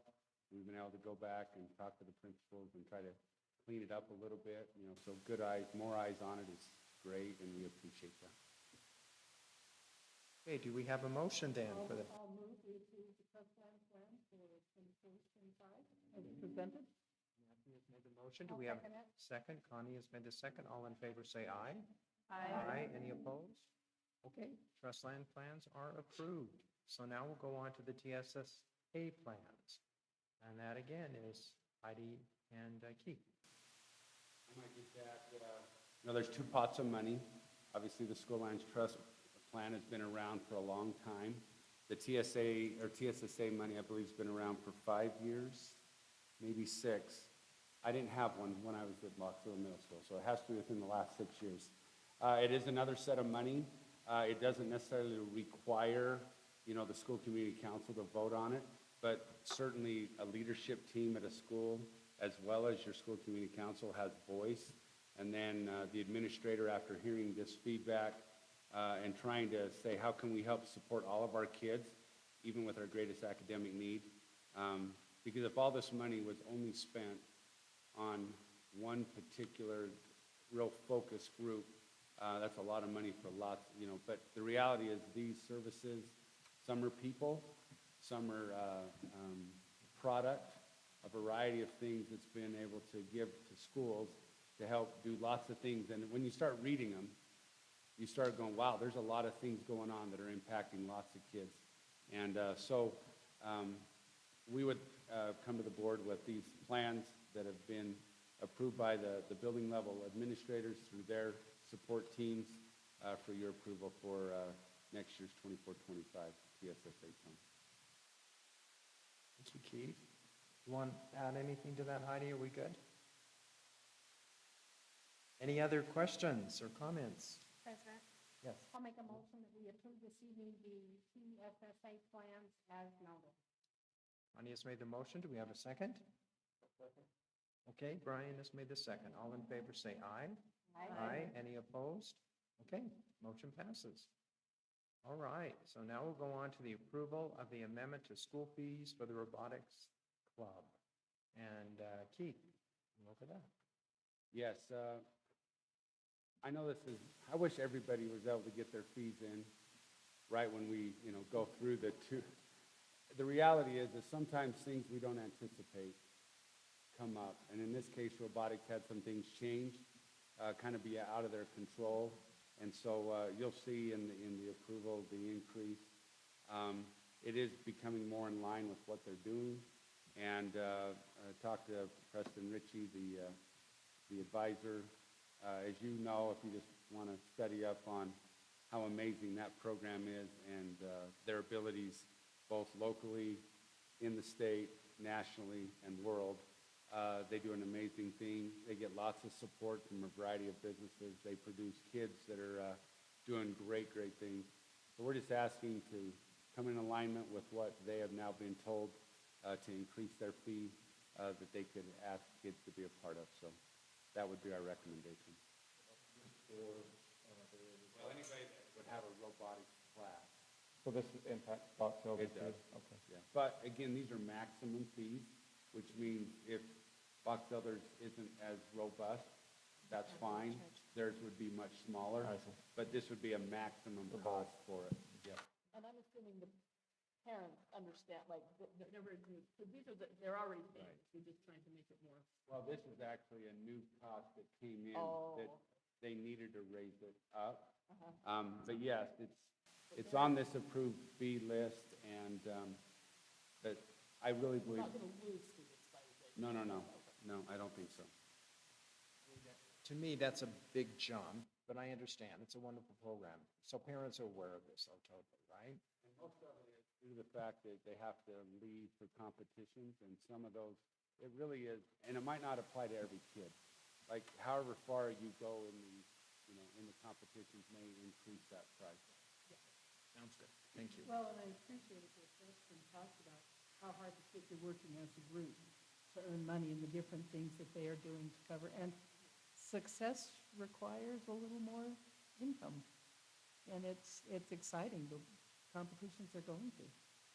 And says that kids come after school, and they'll stay for 5 hours a night, working on their machine.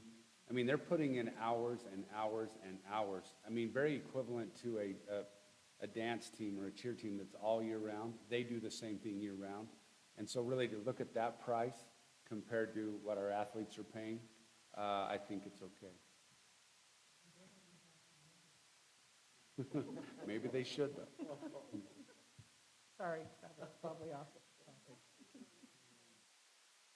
Oh, I'm so bad. Okay. I'm grateful that they're giving them opportunities to earn the money, to see the opportunities that they're getting because of success. So I think they're learning twofold, not only success, but also that comes with a price and that they're willing to earn the money to do that. Amendment for the robotics club. Second. Ryan has made the motion. Do we have a second? Oh, Tiffany made the second. Tiffany, already, we'll get you next one, Nancy, okay? Okay, all in favor, say aye. Aye. Any opposed? Okay, motion passes. So we'll go to our approval of our 24-25 board meeting calendar. Superintendent. Okay, I need to make a public apology to the board because last month I was on my second round of a different antibiotic for a middle ear infection. And I thought I did a pretty good job having it together. However, I had asked the board to change the July board meeting, and then I realized later it was actually the August board meeting. And then since that time, the event that was going to occur on August board meeting has changed. So I'm saying we keep the second Wednesday of every month still. And I'm embarrassed, but such is life, I guess. So.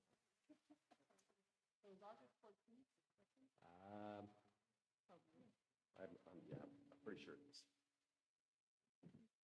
Yeah. I would like to make a proposal, as we're discussing this. We have not yet dedicated the Grouse Creek Elementary School. It's a dandy school, and we've put quite a bit of money into that. And I think we need to acknowledge and recognize, as we have dedicated all the other schools, we need to go up there. I really don't want to go in November, but I would suggest, I know August 14th, I looked at the upcoming schedule that we're talking about, is a professional development day. Is there any chance on September 11th we could have our board meeting at Grouse Creek? Oh, I apologize for this one as well, but we've been working with Melissa for the last week or two. Good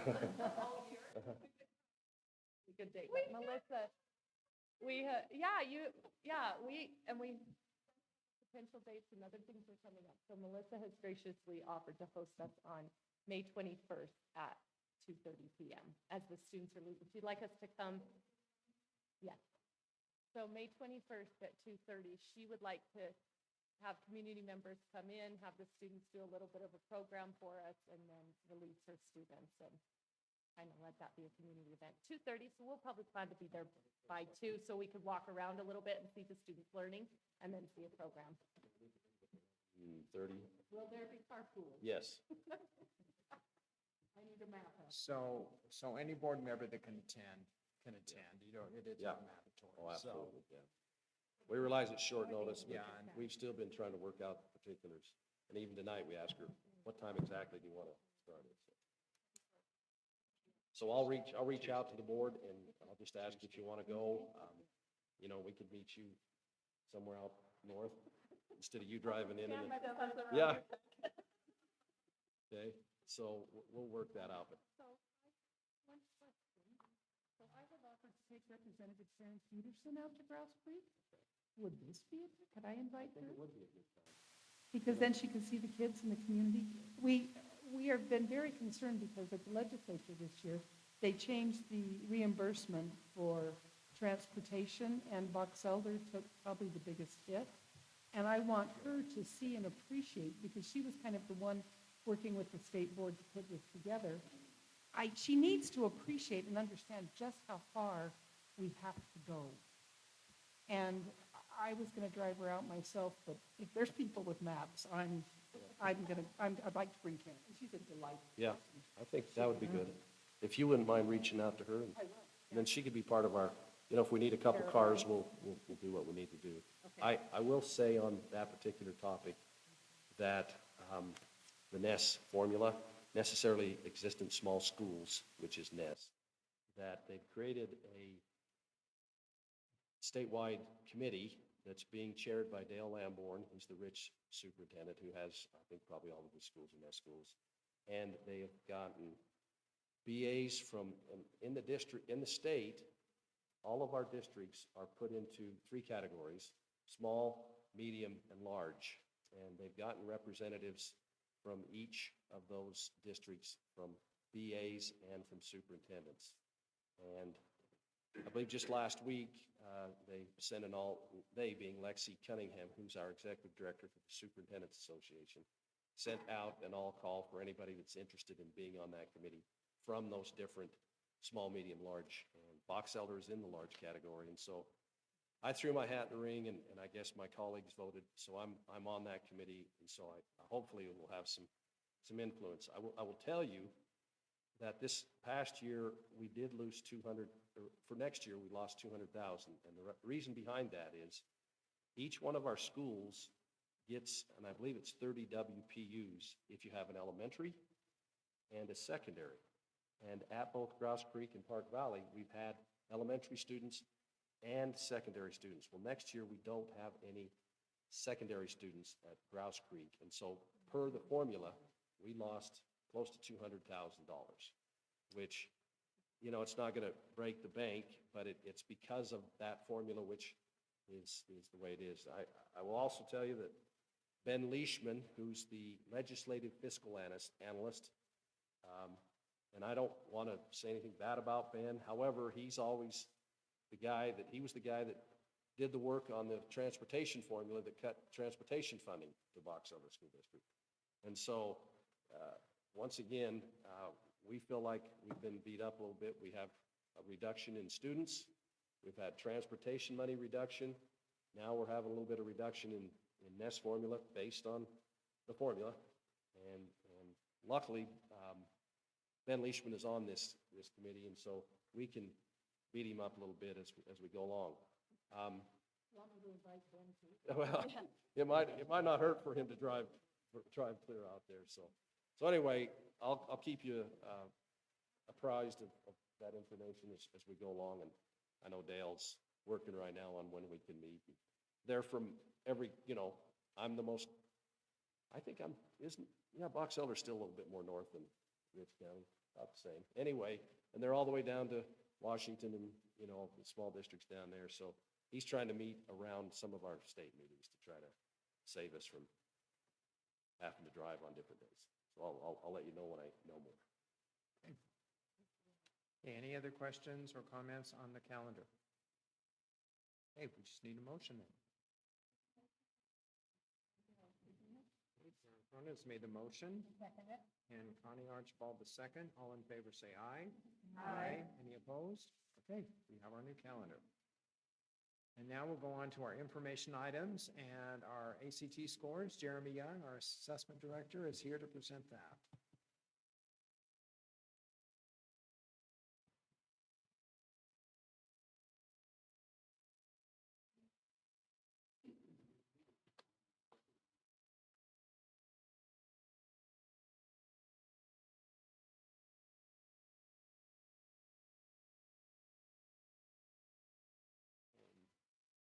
Okay, we have our 2024 ACT data back.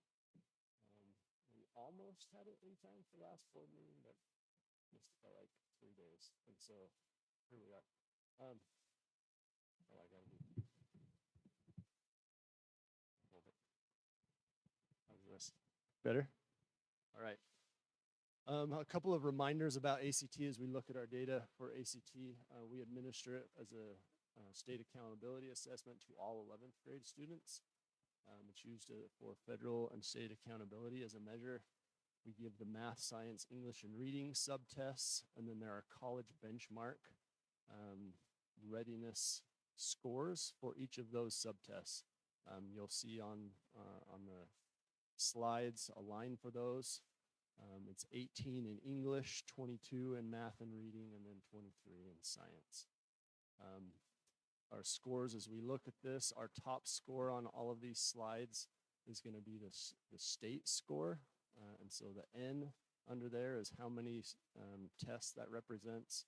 So 26,000 ACT tests in the state. And then below that is Box Elder with our number is 859. And then each of the three schools are broken out below that. And again, these are our juniors who have taken this. This first slide is our composite score. The composite score doesn't have a benchmark rating. It's just broken out for each of our subtests. Yes.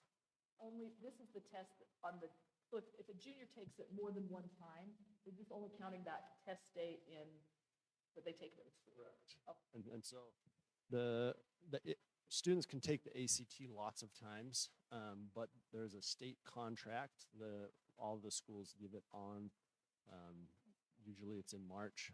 For us, our kids take it in March, and most students around the state take it the same time. They take it that first one in the window just so that we have time to do makeups and things. And so it's just that one score. After that, students can, well, and really even before that, students can take it. It's called the national test at that point. Even though we administer it at the high schools, it's done usually on Saturdays and isn't associated with the school. It's just for the student that they can send to colleges or use for scholarships. It's a good distinction. For most, I would say the vast majority of students, this is the first time they take it, is when they take it as juniors. On the composite score, the state average was 19.3. The district average is 19.2. And then the average for the three schools, 18.8, 19.9, and 14.7 is pretty consistent with historically how it's broken down. It will vary just a little bit up and down from year to year, but that comparison from one to the other is really pretty average. I would say a representative of historical relation. Opt out of it. Do we have any idea how many of our kids do? No, because they aren't required to take the opt-out. So this is different. On the opt-out form, the parental exclusion form, the ones that are included on that are RISE or Acadience or Aspire Plus. I understood that they could. They just don't take it. They just don't come. Show up. Yeah. Okay. Yeah. So do we have any idea how many And- aren't showing up? Yes. One of our last slides is a percentage of students of participation. Oh, okay. I did. And that really, they are just not coming to take it for those. And then because the ACT window is so short and the administration guidelines are so stringent put on us by ACT, we really don't have the 8-week window or the 6-week window to get kids in, and it's so hard to administer it in a makeup setting that it's really tricky. If they don't come that day, our makeups are really low on being able to give that to them later. And that really is statewide, and it really is a result of how the proctoring has to be and what ACT puts on us as far as this is how it has to be done.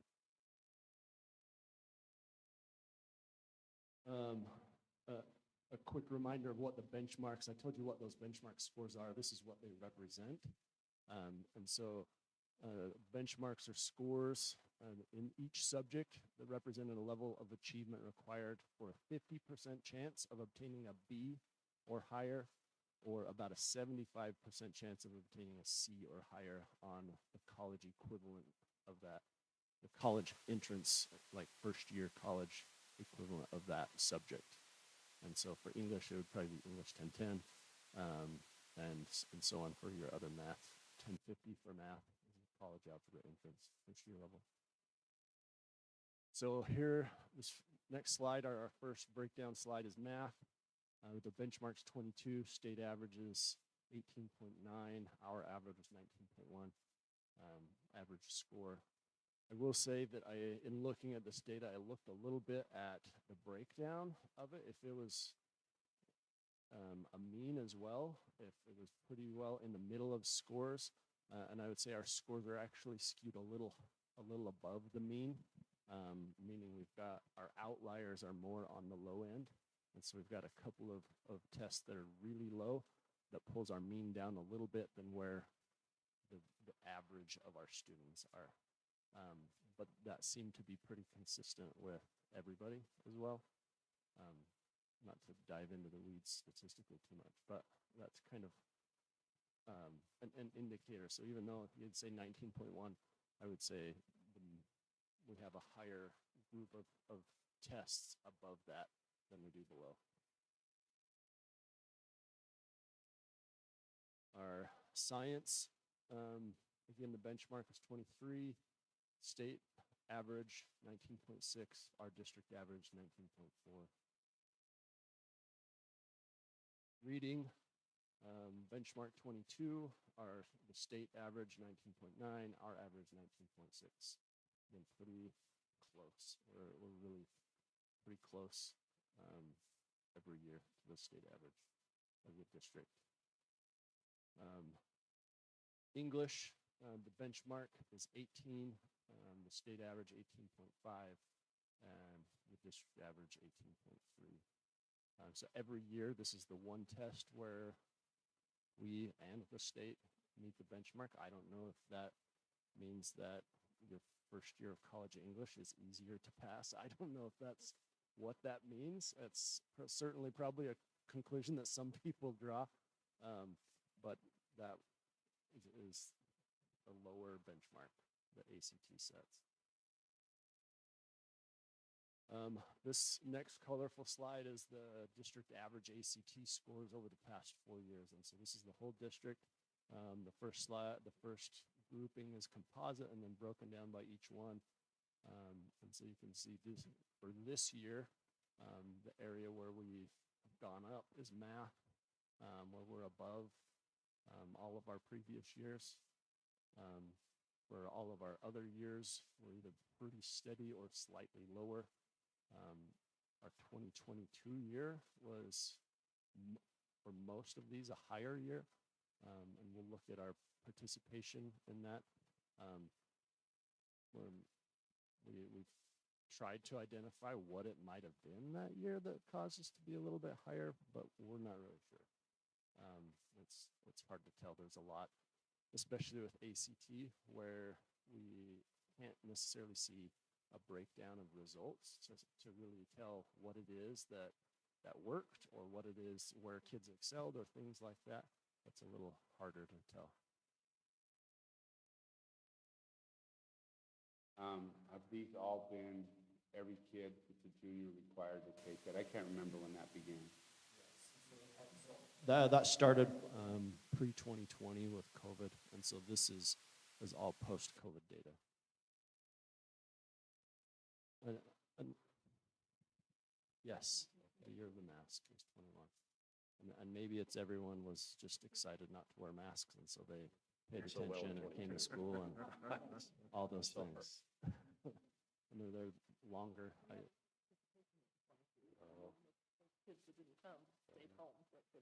Well, and that's a possibility too. Is it could have been higher opt out by sleep in type of year, where those students that didn't have an interest or see value in the test just stayed home and didn't take it. Overall, we're really close to 90% every year in participation. And again, that's just students that don't take it. I've reached out to the secondary schools. Oh yeah.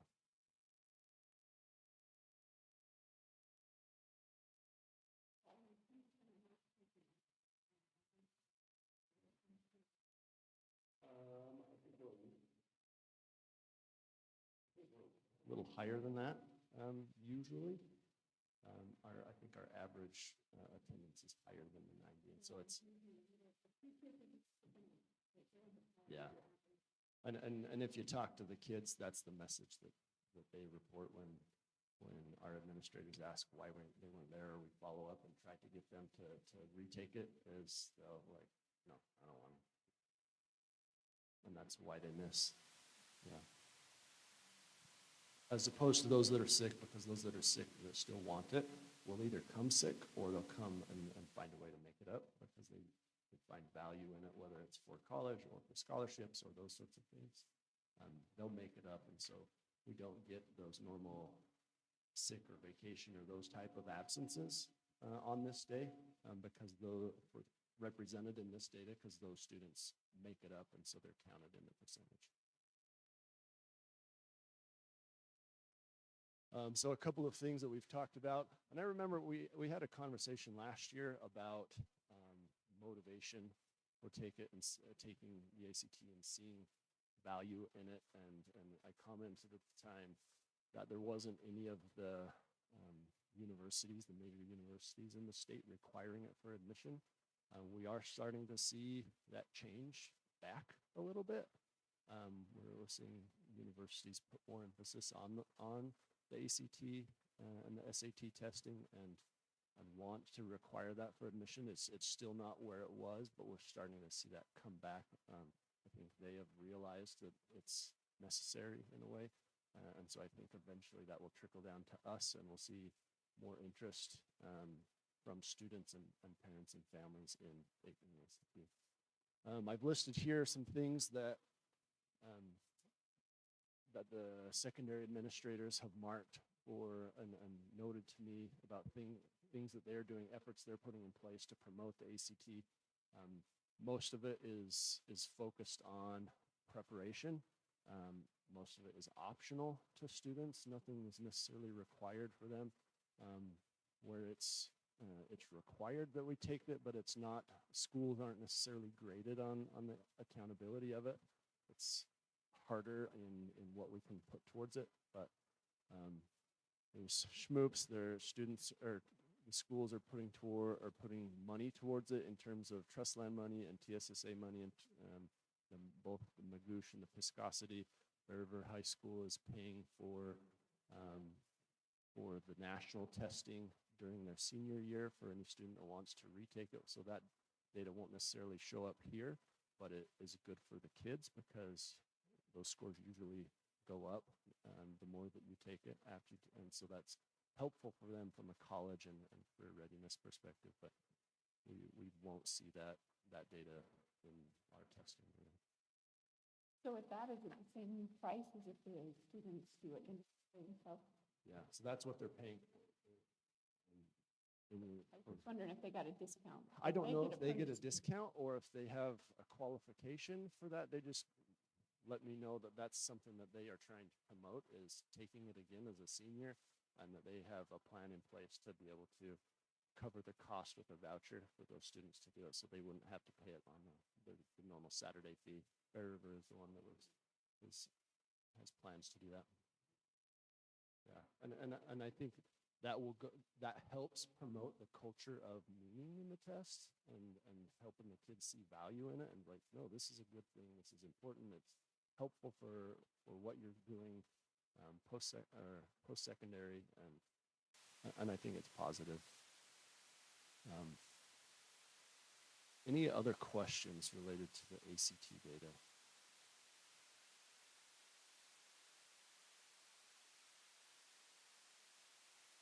Some data on ACT, and I have a high school daughter at ACT, and she's working to try to improve it. She's working to try to improve the score.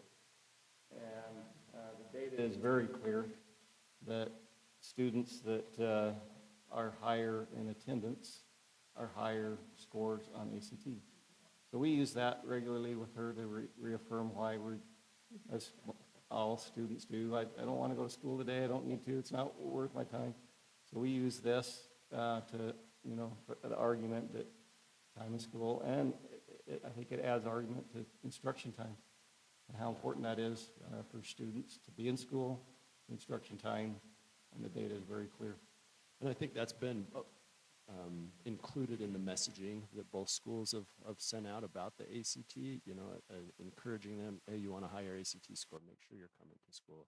make sure you're in class to promote the attendance as well. College prep, whatever, what percentage of our students go on to college, university versus technical versus nothing? Like that's, we have any data on that? Just because I'm wondering, like, we're taking this large percentage and they're all taking this college prep class, but of those, which are actually, like, how do we make them value that if they're like, I'm not going to college, I'm gonna go to this, or I'm gonna just go out and get a job? Right, and that's really hard data to collect when you Yeah. consider that we would have to. Oh, I mean, yeah. we can gather data on where they say they're going, but whether or not they ultimately go there, or they go there after a break, or they go there after a gap year, or they Right. go there to a different school than what they've said. I mean, we don't have any way to get Sure. enrollment information from the universities and schools that specifically Yeah. I'm related just to wondering how those we can things. create a culture, like, how do we encourage the students, even if they don't think that that's their track, to make it ACT important? Because how else can we message it? Or, you know, it's not just because, like, if they were, for example, if they were saying, now this test is going to see how well you're going to do in welding school, I'd be like, well, it doesn't really matter because I'm not doing that. I Right, mean, that's not right. the same comparison exactly, but I'm just how to create a culture where it's valuable, even if you don't feel like that's the way you, like, oh, like, it's an opportunity, like, leave the door open for you, I guess is how I view it. I don't Right, know if that's right. Well, I really think this is a CTE comment I'm going to make, but each year, and Marcy just finished it, she has done it, she did it for Daryl Eddington as CT director, and then also Allison Williams. I think she's given a stipend, and she starts at the end of her day, every day, 3:30, 4 o'clock, says, hey, I'm going to shut the door because I'm going to start calling these people. And she calls a bunch of people, and I know the question she asked is, what if your son or daughter go to school? Where'd they go? But I think it must have been kids that were in career pathways. So I could talk to Marcy and Allison to see, you know, that's probably, I don't know, 20 or 30% of the kids anyway, but at least we'd know. Yeah, yeah. Yeah, and there's college and career readiness indicators data that we have. So like you've completed a CTE pathway, or you're enrolled in current enrollment courses, or some of those other things that indicate that a student is going to go to get education beyond high school. And the state collects some of that data, and that's included in accountability for our high school grading and things like that. So that sort of stuff, but it's still just taken from what happens within school, and it's not the actual data of where people go. Hey, any other questions for Jeremy? Hey, thank you, Jeremy. Appreciate all your hard work. Jeremy, do you know if, right now, do you report on anything in June? Here. With that said, you're all aware that Jeremy is leaving us to go to Cache, which that's where he lives, and I think it'd be appropriate to say thank you for the great work you've done. So, thank you. I really appreciate, you just have answers, and I kind of have weird questions sometimes about some of this data, but it's interesting to me, so I really appreciate your patience in Well, answering it and being so willing to do what you do. We're really going to miss you. You know what it is, Julie, and I'm gonna take a jab at several people in this room, but he's a math teacher. Randy, that was you and Keith, and who else is math teachers in here? Look at us, math teachers Anyway. tonight. You We might guys, have similar you thinking, think but with that side of the brain. So. I appreciate it. Which side is it? Thank you. Thank you, Jeremy. Appreciate it. Thanks Thanks so so much. And best of luck and success in your new journey. Okay? Okay, now Jerry Jackman from Sunrise is going to give us a report.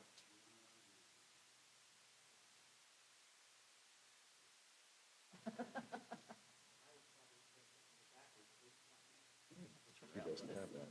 Yep.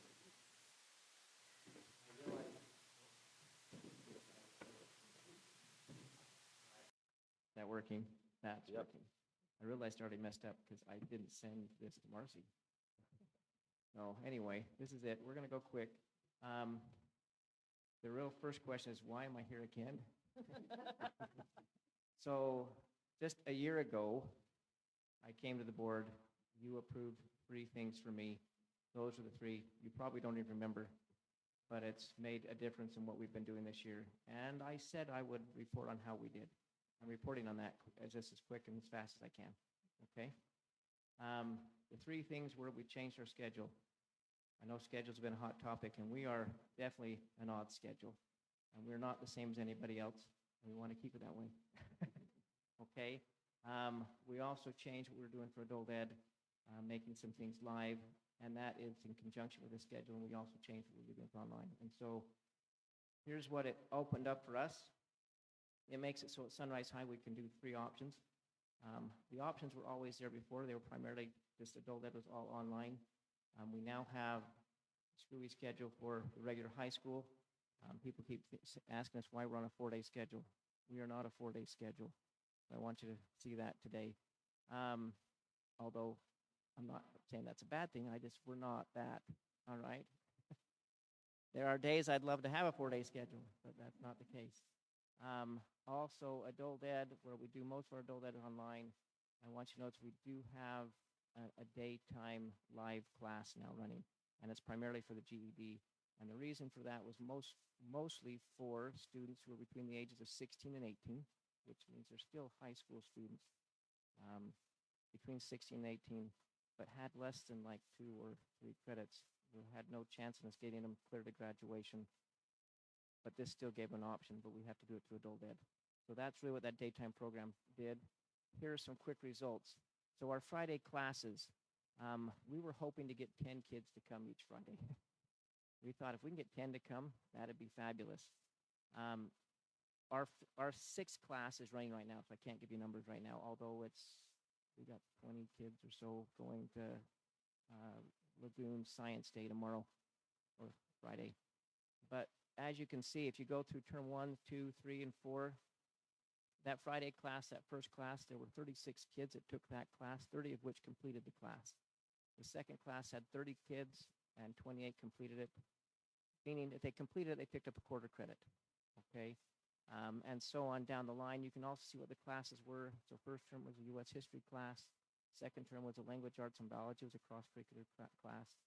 Third term, student government digital literacy. Fourth term was strictly digital literacy, journalism, and right now they're doing a physics and PE class. What this really boils down to without those numbers is just this.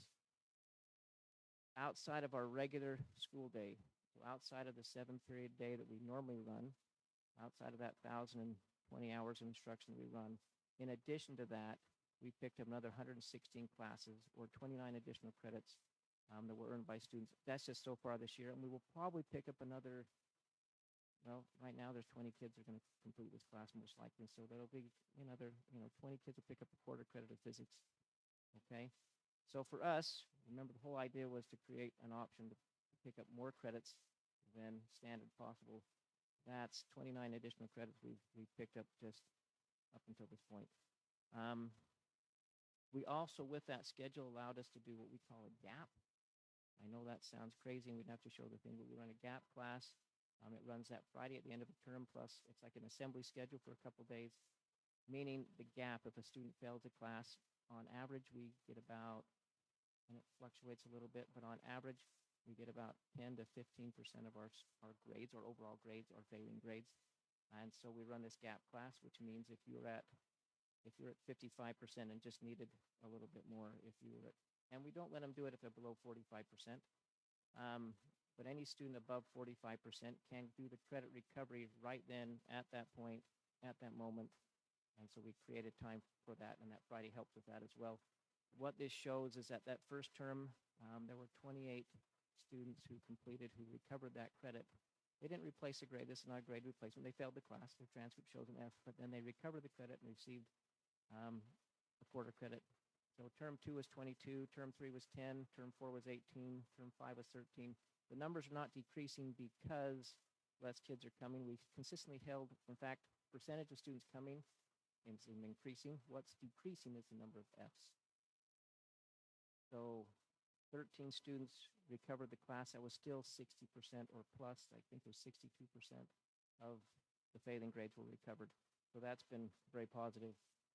Term 6, we don't have a gap because of school end.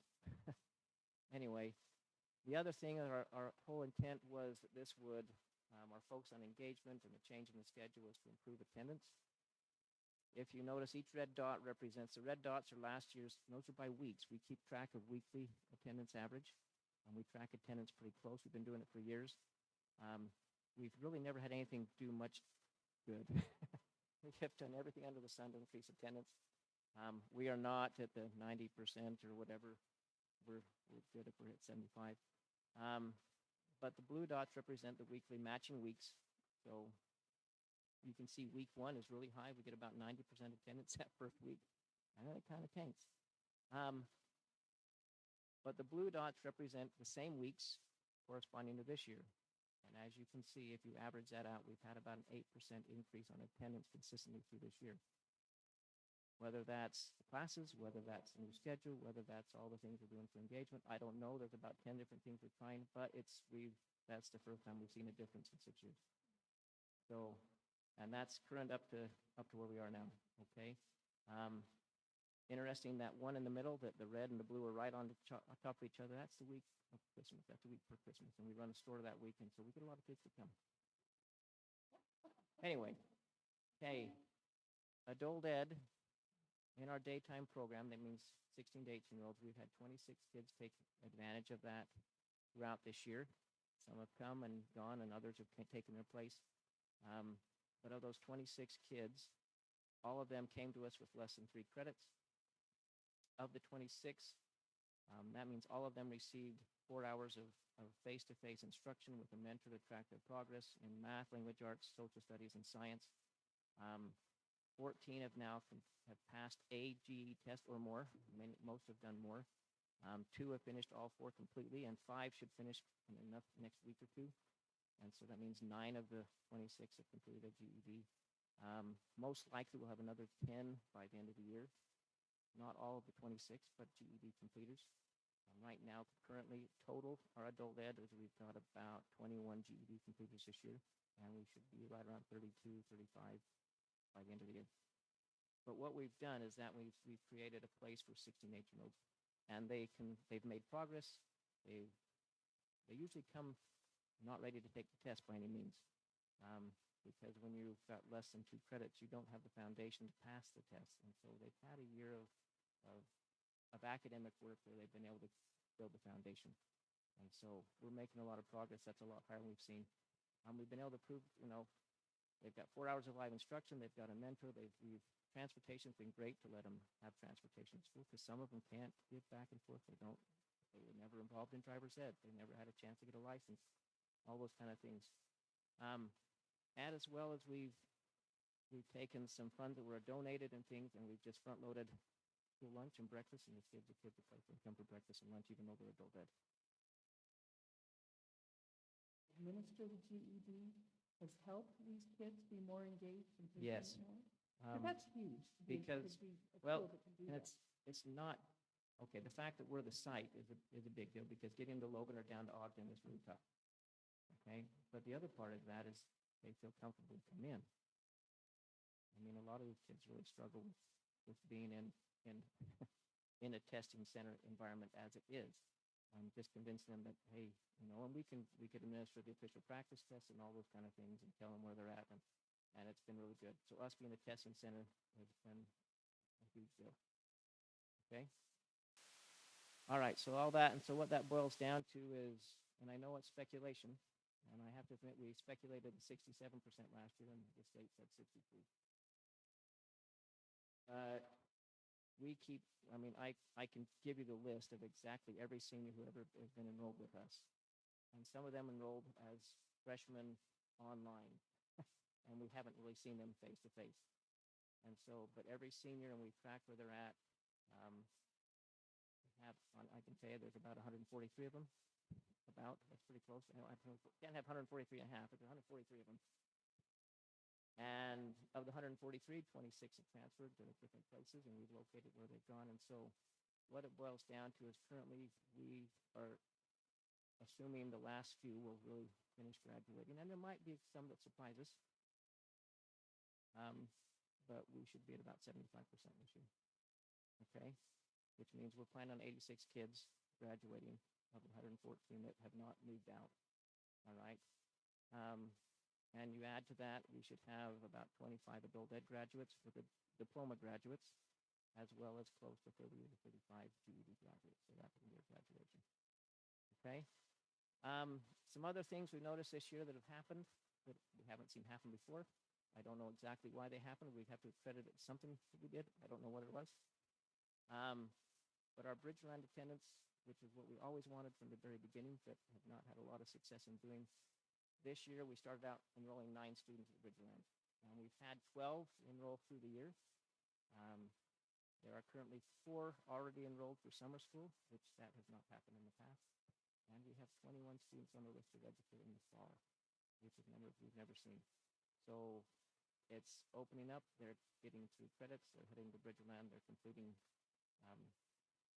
things. So even though our ACT scores were not good, we try to avoid talking about those. We are bringing the district down. I apologize for that.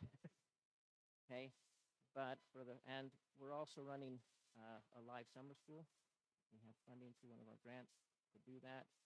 We currently have 8 to 12 students enrolled in those classes. We just opened them up to the other 2 high schools. We'll run 20 kids per class for those 6 classes for credit recovery for those classes. So that'll happen through June.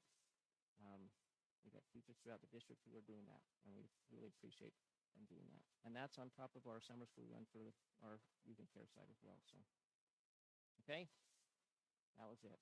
So I reported. You approved it. I reported. Appreciate it. Thank you. Thank you, Jared. Very nice. Thank you.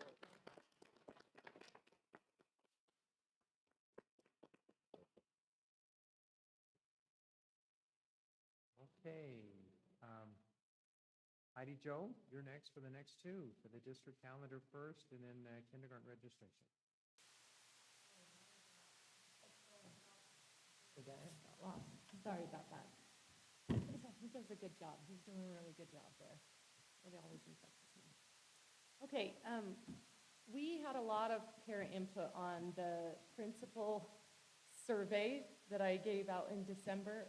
Unsolicited, like 47 parents said, you need 2 parent-teacher conferences. That's the #1 thing the district needs to change. And only like 4 complaints about bullying. So I'm just saying that puts it into perspective. Parent-teacher conferences for elementary need to change. And many of you have reached out to me and said, yeah, I've heard from parents who want it to change too. So, you know, when the association negotiated to only go to 2 days and the other one to be held virtually, we started with doing it in October, and teacher feedback and principal feedback was, that's too early. We haven't even finished our testing. If we're only going to do one, let's do the one in February. So we moved it to February this year, and that's when parents noticed and really missed that other meeting. So the collective decision is that October really is too early. We're still getting to know the students. We're still getting in scores. We're just finishing up benchmark testing, all of those types of things. So we would like to do November 13th and 14th. You've seen that before on the calendar. But we also needed to add 2 additional days so that parents felt like we were meeting their needs. So the 2 additional days that will be added will be February 26th and 27th. That adds additional days for elementary teachers. So the thing that we came up with as a compromise agreement there to add, well, there are 2 additional half days. So in order to add that back into their personal time and make it fair and equal with the secondary teachers, we elected to take minimum days those days. Now, only elementary will go minimum days on those days, which will mean we will be getting out at 1:20 on those days, and secondary will be getting out at 2:13. That works for busing. We checked into all of that, but the teachers felt like that was really fair because it gives them back 2 hours each day for a total of 8 overall in that, if we make sure that we add those extras. So makes it so parents get what they want and need. Teachers feel like they're getting the trade-off. We feel it's really important to meet with each of those parents when we only have 30 to 60 students. Starting earlier in the day also will allow for the DLI teachers to be able to get through all of their students because they do teach 60 students. So I might just add one thing. We were worried that maybe secondary might get a little, you know, we're going to be different, right? Secondary has one there are 2 half-days and then a day throughout the year. And we met with the association, and they felt great about this decision. I thought there'd be a little bit of a angst, but there was not. In fact, I think they're the ones that proposed, you know, the elementary teacher had said, can we go to minimum days? And I said, well, that doesn't really work out because there's so many on the calendar. And they said, just do it for elementary. We don't need that. So we are headed in a really good direction there. There's a lot of interest in supporting one another. Appreciated that opportunity. Just ask that you approve it, and that we're giving it to you for information, I guess, really. It doesn't need approved because the association did that. Okay, so the next one. Oh, the all-day kindergarten. So the state has met and determined that school districts need to choose what their priority deadline will be. I'm creating a video, sending it out to parents. We have this flyer that has been sent out to parents. I'm going to have principals send it out again, and we're just notifying them that they have to designate if they want a half-day traditional class by May 20th so we can plan to have a teacher.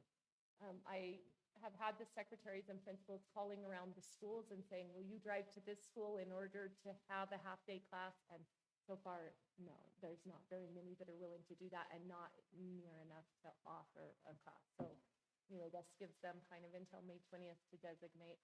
We've had a few people who said they wanted the traditional class but have since called back and said, in retrospect, I've thought about this and I'd like to change. So, traditional half-day that have said, originally I wanted the traditional half-day class, but now I would like a partial day within the full day. Dave Blake and I just finished a video today to send out to parents where a couple of teachers are talking about that and what to expect, and I try to make it very clear, these are the options, but ultimately parents are the right people to make the decision for their kids. So if they really want a half-day option, we will provide the class if we have 19. If there's not 19, then we will provide half-day within the full school day classes. I ask about that half-day because one of the concerns was the curriculum that we couldn't fit in a half-day. So are they just modifying the... Would you answer that? Well, according to the Utah School Board Association's administrative rule, we are required in a half a day to offer language arts, literacy, and math, and that's it. And so most teachers, I would suggest, Patty Jones, that benefit is teach those 2 subjects in the morning. And so if a child chooses to leave at noon, they've gotten the requirement from the state. So I asked, I've said this before and I apologize, but I'm on the committee for the superintendents that's like our policy committee. And I asked that question very specifically. I want to make sure that that's correct, what I'm seeing on the page, and that is correct. So the half-day kids are going to be the same as if they're going to get the same stuff that if they were in an all-day class and the parents came and pulled them out. Yeah.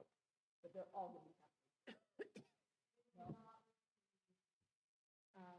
Special. There won't be PE, art, music, library. There won't be science and social studies. They will only receive ELA and math, so English, language arts, and math only, and some intervention. So like let's say I'm a parent and I go and I say, I want to do an all-day class, but I'm going to pull them out halfway through. That's going to be the same as if I say, I want a half-day English class. And we're only doing that if we have 19. So the difference of the two things, the same curriculum, the difference will be we're all half-day if we have enough. 18 friends at the exact same time as you versus 2 or 3 friends. Okay. But on the partial day, though, parents could say, okay, by Thanksgiving, my kid's really getting into this, so I'm going to have them come full day or 3/4. I mean, they can increase it. Yeah, I'm curious. I can just tell you, my grandson, who I love dearly, oldest grandson, first child of my son and daughter-in-law, they didn't really want him going full day. So he started partial, took about 3 weeks, and he's like, I got to stay after. And he has just been nothing. So he joined it a little bit later, and that was fine. That's okay. And he picked up momentum and really loved his afternoon opportunities, but he started off sort of as a partial day student. if they choose half-day, could they go to all-day? Or are you If- locked into that? for the- If they choose the half-day class and that's what they want, we cannot allow them to switch because we are staffing them with 19 students and hiring a teacher specifically for that position. The way that the state code is written, we're supposed to recruit a teacher who's interested in half-day. So I've talked to an administrator and had them check with their teacher that I know is interested in that, and that would be the most likely option, is that person would then be moving schools. So we can't get ourselves in a situation where we have a class of 10 or 12, and then those students then shifted into another teacher's class and overcrowded that teacher's class. That's why initially we started with the all-day class with partial students, so that students didn't have to leave their teacher and friends in order to extend their day and make it longer. So they would be locked in. If they take the partial day option within the full day class, they can extend when they want to. And they can get to December and say, you know, actually, we're regressing a little bit and we want to go back. And that's fine too. We want parents to do whatever works for them. So from a teacher standpoint, how do you maintain with all these kids coming and going? Because leaving kindergarten is such a big deal. You get your coach, get your papers, you line up, you do. How do you do that and teach a class? No one has had a thing to say about it. It just becomes part of the schedule and the routine, you know, so. At, you know, 1:10, or, you know, they all come after. The No. majority go after lunch, however they can, Oh. work flexibly with the teacher and the principal. We have had students that the parents have said, can we just add a half hour? Okay, we're ready for another half hour, and before you know it, they're at the full day. So it just becomes routine. They go to the office, it's on their schedule, it's on their desk. It's not really any different than we send kids down for speech at a certain time, or we send them to resource at a certain time. We just follow their schedule. Come in the morning, or some come in the morning and some come in the afternoon. All come in the morning. Okay, that's what I thought. They all come in the morning and then they just filter out.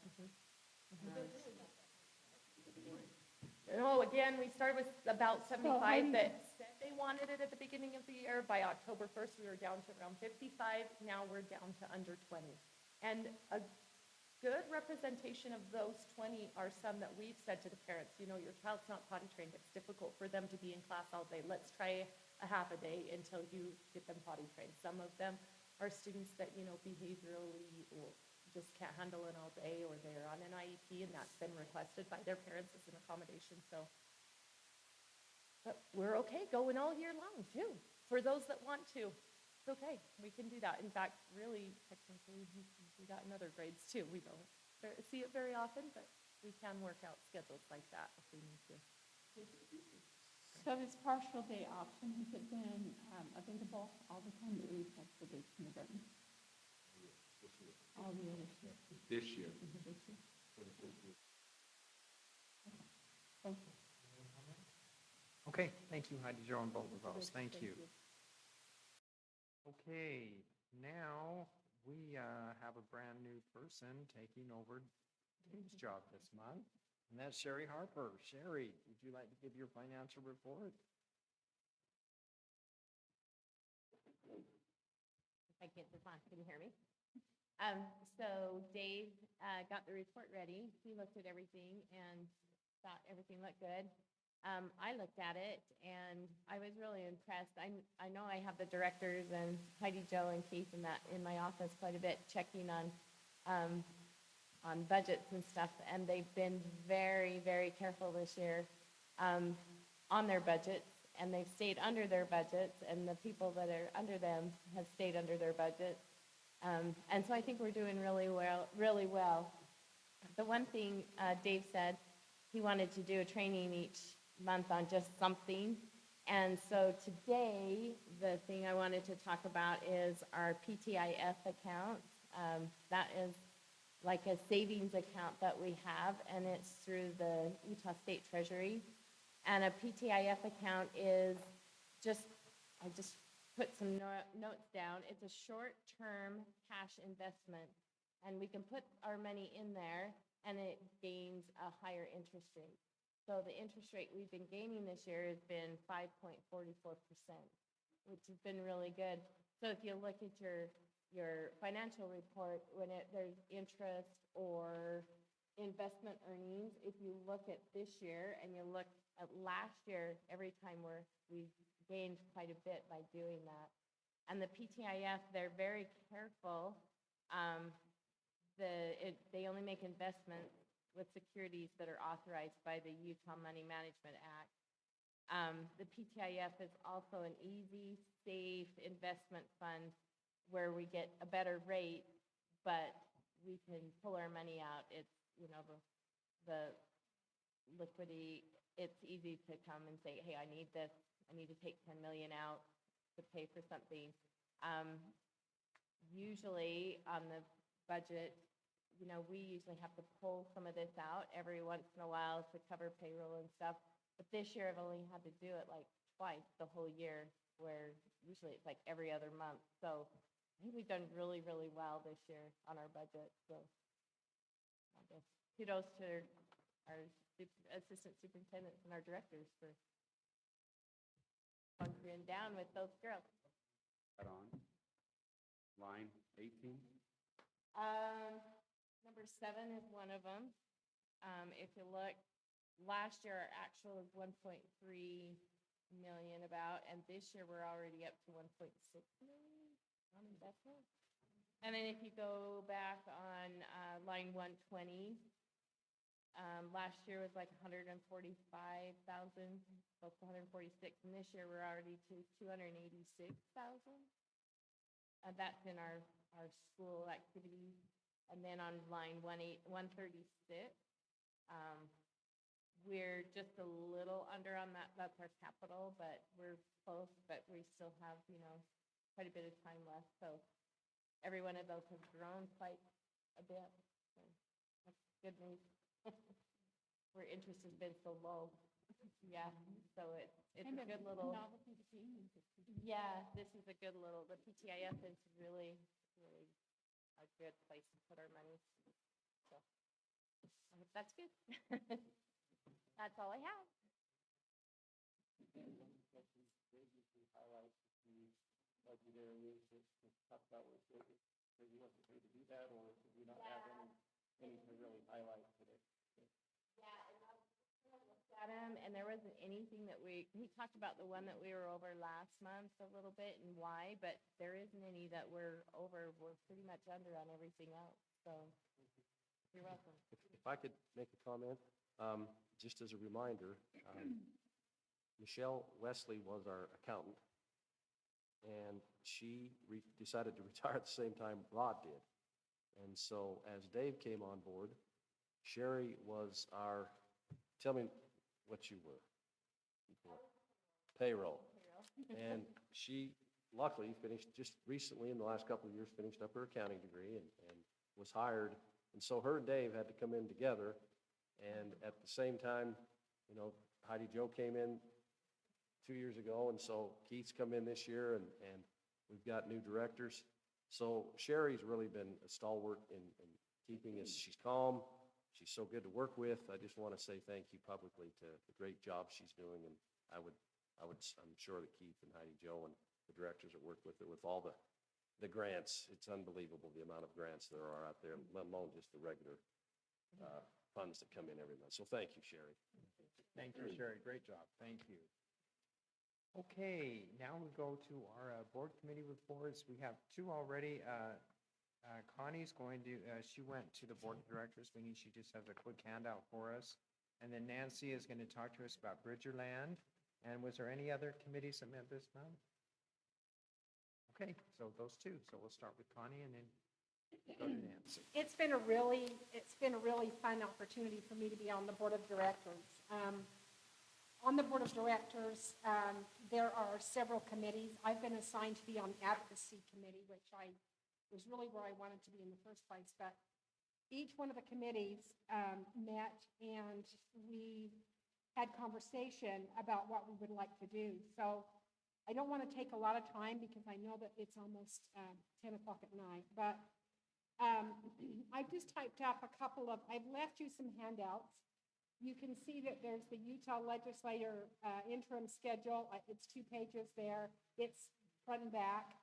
I've also given you the Day on the Hill ideas that came out of our spring regional meetings. Some of us were able to attend that, as well as the legislative priorities and what was given to the USBA administrative team.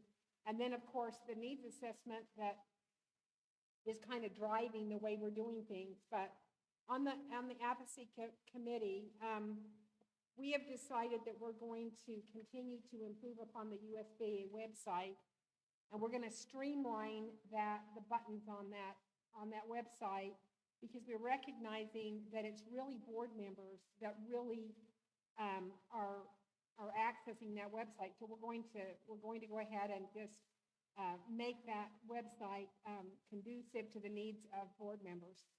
80% of board members are using their mobile devices to actually look at the website, so we've needed to format it a little differently. Legislative, I think one thing you can read this, but I'll just mention one thing, that the legislative committee would like to have legislators in the classroom. And so we're planning to approach the governor and have the governor appoint a day of which legislators would be in the classroom. They choose a day, and also teachers are encouraged to invite their legislator into their classroom. So those are just some options. On the bylaw committee, we're noticing that there are several districts that are getting large. They're becoming more than 20,000, and so they're moving into the single district status. Twilla is embarking on that, as well as Cache, and so there may be some changes there. Master boardsmanship, of which this board always participates.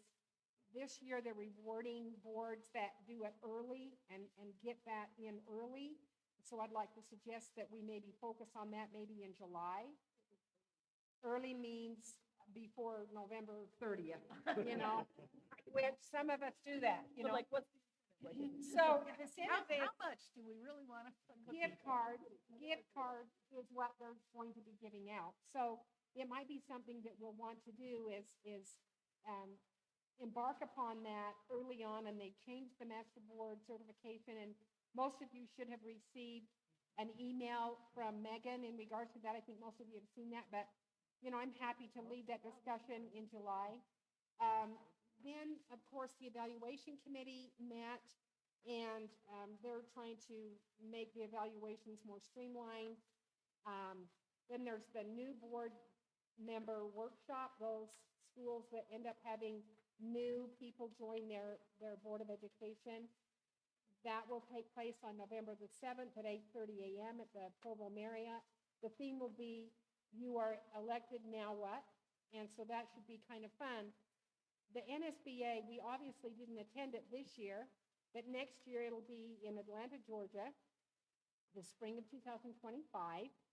And just as a matter of information, the national conference that was held a month or so ago, there was increased participation of 4,000 people that came to that. And we weren't one of those, obviously, but it seems to be, those numbers are continuing to climb.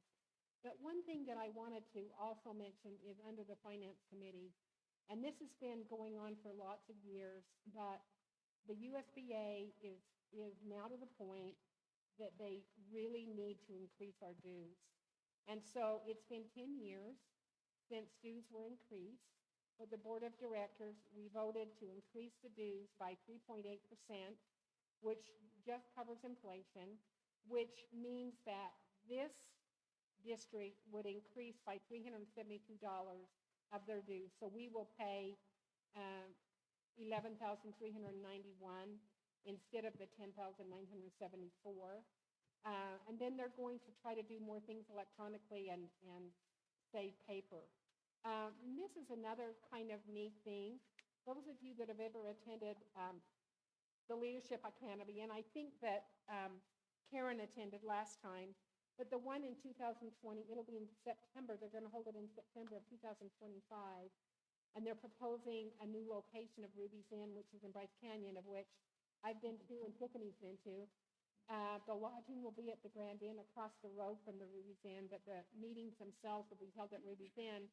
So I just wanted to let you know that that's being planned, and certainly it's always a wonderful thing to attend, but this is just some of my notes and some of the handouts that I thought maybe you would consider to be valuable. I plan to report on a fairly regular basis as a member of the board of directors. So hope that helps you. So Connie, so it won't be at the Vermont anymore, it will be at Bryce. Yes. right? So usually we've gone to the Vermont, but it will not be there. Okay. And they're working diligently to have that happen at Ruby's Inn in the Bryce Canyon right there, which will be super fun. There's a board member that works for Bryce Canyon, and she drives bus, and so they're kind of working with her to come up with a deal. So it's something to look forward to. Yeah, that's true. April's the gal that's behind all that. I just wanted to make it really quick. You can read through all this, but that's my report. Thank you, Connie, appreciate that. Okay, Nancy, Bridgerland. Okay, I sent some pictures to you. So I really like teaching. As I said, I have my degree and my master's in that, and I really have loved serving on the board. I'm showing you some things, first of all, to talk about their career days that they have every year. But in January, someone will be taking my position, probably. I have been appointed by the governor, and they're trying to figure out how to make that work. But there should be a representative from our board on that. So as you look at this, so they run these career days. It's in the spring, and they invite all in our case, it's Adele and Alice Harris, and then the other schools in Cash and Rich. They have 4,000 kids come in the 2 days for this. They break them up in 4 components, and this one I want to show you. This is so cool. So go back there. So the Logan Power Company was there. They had, I don't know if you can see the flames coming off the guy's hands, but they put different fruit on it, and then they show the kids how electricity burns internally. But the banana doesn't burn on the outside, and the apple was absolutely charred black. But they had the kids put the gloves on, they tried the equipment. So they have, every department of Bridgerland has a table, and they have it outside. And it was cold and rainy and windy, so I apologize if the pictures aren't great, but I'll just read them today. Anyway, this showed the opportunities. They bring out all the heavy equipment. He showed some of the tractors. These are the kids from Alice Harris that were there. They have 1,000 kids come for every one of the 4 segments. So there's 4,000 kids. So everybody gets a colored bag. My segment was yellow. The next one is red. Then we have blue. But they were doing the drunk glasses and stuff to see. So the fire department comes because Bridgerland does lineman classes. They do fire classes. They do police. So the Forest Service was there. This kid was carrying a chainsaw, which I did for 4 years, by the way. Anyway, they had the turkey basters out. This kid's in the turnout suit, dragging bodies. The funnest thing I saw was this little 6th grader holding the fire hose and a fireman holding onto him because the pressure of the water was so great, he was lifting off the ground. There's the kid. Anyway, the tractors are fun. Mimi Anderson, that served on our board, she ran these with her dad's construction, so she got in and was a pro doing it. But the kids all lined up. Here's a cute girl welding. The diesel classes, they have every department is out there doing things. Girls changing tires. The robotics team is doing a lot of things. The kids, they have them in segments, and they blow a whistle every half hour, so they move en masse to another part. They have 4 parking lots filled with these kids, and then some inside. This is the beautician, the cosmetology program here in town, and that they had nonstop. They had animals, they had, anyway, it's just a really, really fun day. And I don't know if you got cards, I know the administration did, but I want to show you. So it's all hands-on. So at the sheet metal class, I made this. That's my little box from the sheet metal workers. And then in the design class, I designed a t-shirt. Anyway, somebody on this board will be serving on this committee. It is work, but this is just a great way to get kids excited, to get them see what's happening. You can see again little kids at the controls of very big pieces of equipment. It's a really fun day and a lot of kids. And if you ever just want to go as a board member, you really need to see what our kids are doing. So I talked to one of the bus drivers. He said 4 buses went from Alice Harris, and he thought 5 came from Adele. Oh, we had 10? 10 buses from Adele? Okay, so we were half the 1,000 on, okay, because he told me the information. I'm sorry I didn't check with you, Andy. Thank you. So it's a big deal. And as we talked, those of you that listened to the comments that we had with the group, fathers were saying, we need more CTE training. We need more.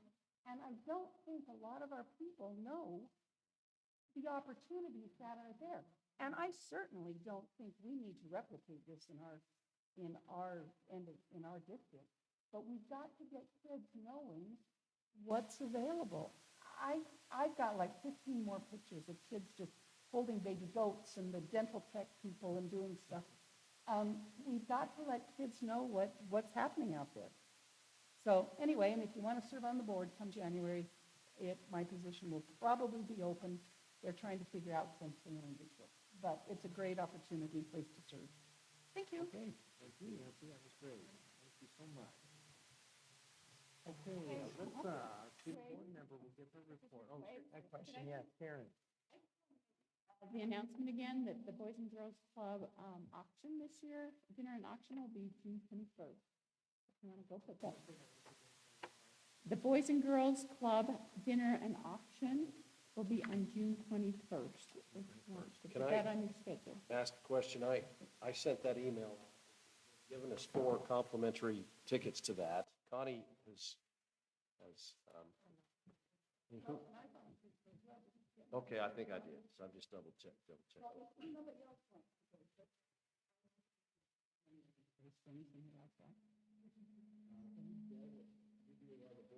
You already get a ticket, or do you think you'd be part of the 4? Would you mind checking with Janelle? And then let us know if we can spread the love a little bit, I guess. For lack of a better word. Now, is there anybody else right now? Connie and Nancy? Okay. What time does it start? June 24th? I think they start at 6 for the auctions thing. I'm not sure what time. June 21st, correct? June 21st.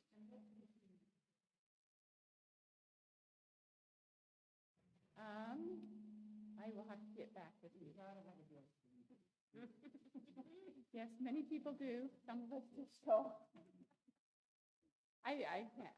I think it was 50, but I could recollect. And I'm okay not to go if someone else would like to go, because I went last year. Well, there are 2 more seats, so there's 4 total. Oh, so okay. Yeah, there's you're 4. good. Okay. Okay. Yeah. So let the Send me an email when superintendent you know find if that you're out. interested. Okay, Alyssa, student board member. So for Bear River, kind of like end of the year, so they've done like most of their big stuff beginning of the year and in the middle, so they're just getting ready for graduation right now. They just had their red and white dance, which is like their senior dance. And then they also had their Spirit Bowl, which I didn't get a lot of information on it, but it sounded like a Spirit Week type of thing. So I don't know, it sounded pretty cool.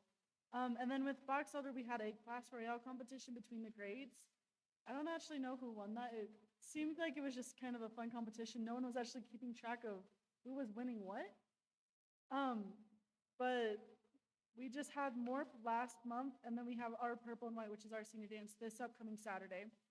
And then in both schools, graduation's coming up, and so they're both getting ready for that with their seniors award nights, the CTE stuff, and then actual graduation.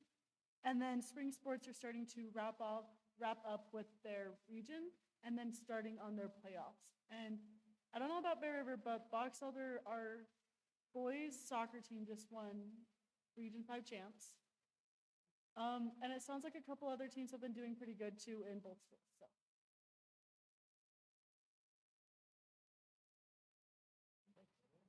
Alyssa, We're gonna miss your reports because you've done such a great job, Thanks, so thank you so much. Now, Alyssa, I don't know if Marcy's talked to you, but sometime in the next week, you have to turn your iPad back in and write a letter to next year's person. I think you got that letter from last year. I think that's your two main responsibilities. And make sure you take your name from it. We don't. I will check on that. I haven't.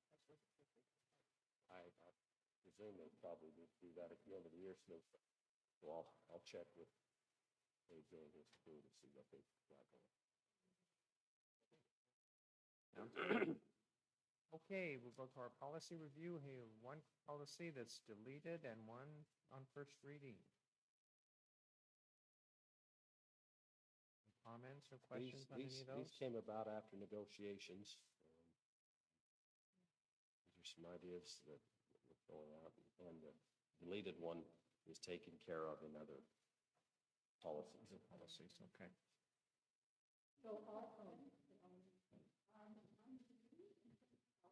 social one, how many people do we actually bring in that have upwards of 20 years? More and more. We have 3 or 4. We have one right now that we're hoping to hire. Back when we were 2011, I know it's only 13 years ago, but we had a policy that said we'd accept 6, plus 1 for 2 up to 11. And then we went to 14, then 19. I think with, to answer your question, more and more people are coming to Utah from Arizona, California, from Nevada, and to be able to say, you know what, we're moving here, we've retired from other states that can retire in 25 years and come to now to Utah to continue. If they're our best candidate, we'd want to honor their years.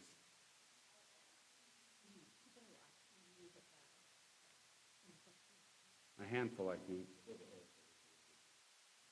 President Height, I'd like to make a motion tonight that we go ahead and approve on first reading policy number 32. And accept and delete policy 3130. Do we have a motion? Do we have a second? Danielle made the second. All in favor, say aye. Aye. Any opposed? Okay. We will go on to our consent items.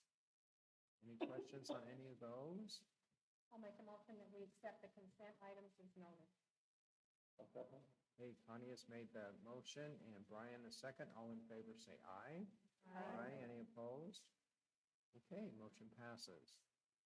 Any suggestions for future board meetings? I'd like to get a feeling from the board, the desire to have someone study flexible school schedule. I feel that has done a great job with the kindergarten to expand that. Possible. Wait. Can we assignment to someone to study that and bring it to assignments? Brian, can I just say, what do you mean by that, just so I understand better? Are there other districts throughout the state, the country that have a flexible school schedule? Okay. How are they doing it? Something that we could do here to provide. So for clarity, just as a quick example, right now we have first through sixth period, starting at 7:30 going to 2:30. So what you're saying is maybe flexible, have second period kind of be the first period, and make it something. I mean, that's about as simple as that would be. Yeah. Go from 8:30 to 3:30. Or if a family decided it was best for their student to skip first hour and take a class at the end of the school day. Currently, they can do that, but we're right now not offering those extra days, so that's cheaper. That's good. So that's something I think as we look at it, we probably have to talk to our teachers to see who would be willing to do that. There'll probably be teachers who say, hey, I'm not a morning person, so I wouldn't mind doing that. Or are there some enrollments options, some college-level classes that we could offer later in the day or something like that. And along that line, is there anything like going back to a 5-period trimester versus a 6-period, just for instructional time and some of those things? I know we lose electives if we do that. Keith, would you like to join in on that? Because he's been talking about that. So would you like to throw some ideas or thoughts into 5-period versus 6? Well, 5-period obviously saves you 10 minutes of instructional time. We have a serious problem with parent release right now. A serious problem. Parents want parent release. It's their senior year, their junior year, their sophomore year. We're offering a lot of credits, and I know back in 2009 when that decision to go to 6th-period day was had, the desire was to have lots of elective choice. It does affect a few kids. They do get their elective choice. I like the idea of possibly, I think we have to kind of be a little hybridish. I think we have to provide some online opportunities to take an online class. Or, for example, during an intervention, if I want to take an online course because I'm already proficient, let them take a course where they could advance quicker. I mean, I think we got to be a little more broad in our thinking and using our schedule and this brick and mortar the whole time only. More and more people are going to different options. We've got to get in the game, and I think I would love to be a part of this discussion to talk about how to help. We have to be a little more individualized. For years and years and years, we've been pretty, this is the time, this is the credit, and I think I would love to be a part of a discussion to say, what can we do to provide different opportunities? Because, there's an old adage from Burger King, that's I want to have it your way. And I think more and more parents are wanting to have it their way. And I think if we can jump into the game and stay relevant and provide online opportunities, flexible, 0 hours, et cetera, I think all of this, now it's muddy, I'll just tell you.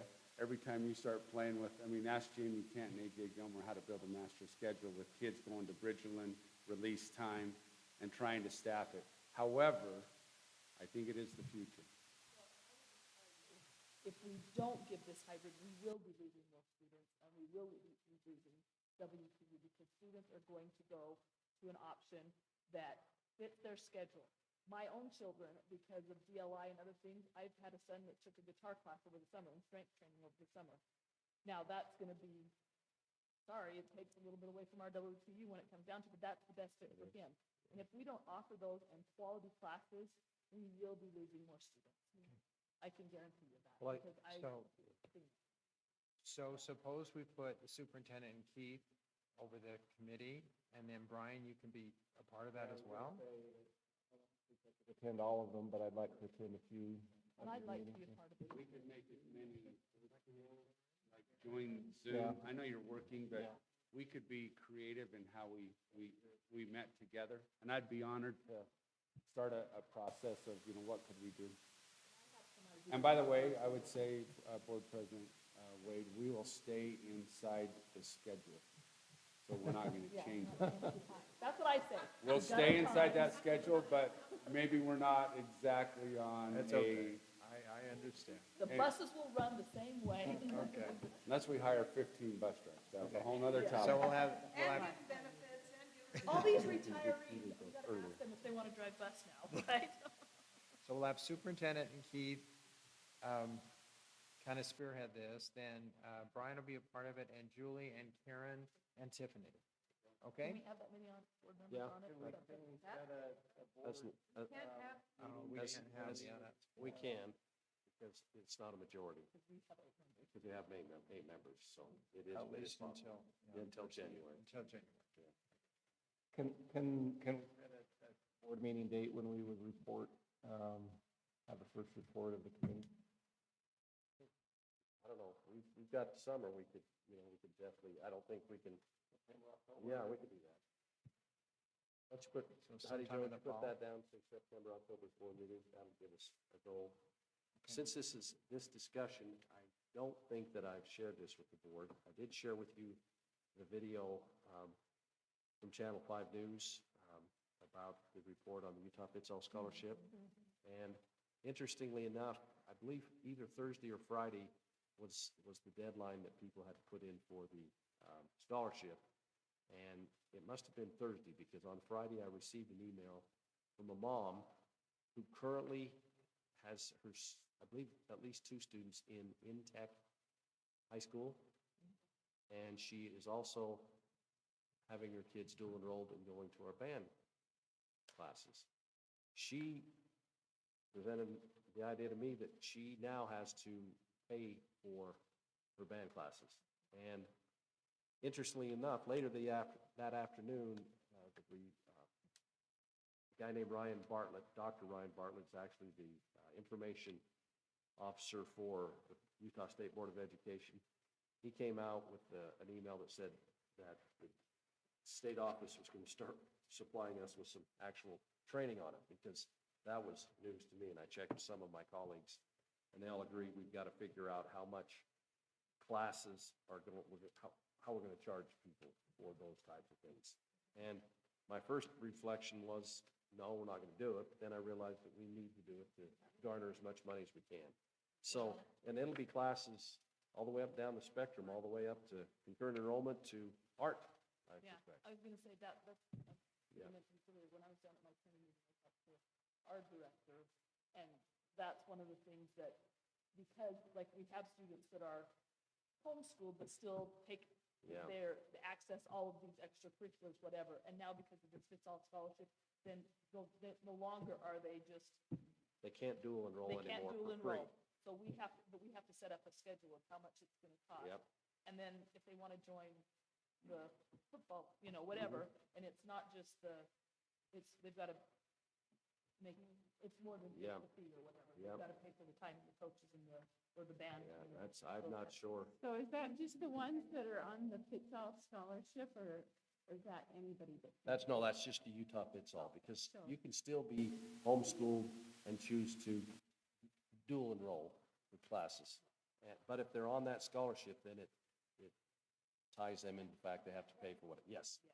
So Superintendent, Yeah. one of the things that Martin Bay, former superintendent of Granite, said is instead of looking at this as a problem, as they're coming in, they're taking Yeah.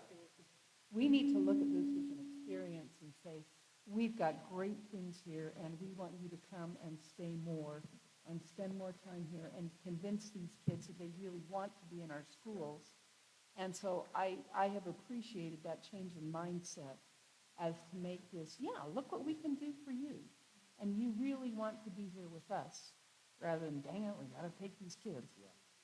But we can welcome them and get them excited about what we offer. Nancy mentioned this, but from the focus groups, and I sent you the Brigham City focus groups from last week, there is a lot of misinformed people out there and uninformed people out there, and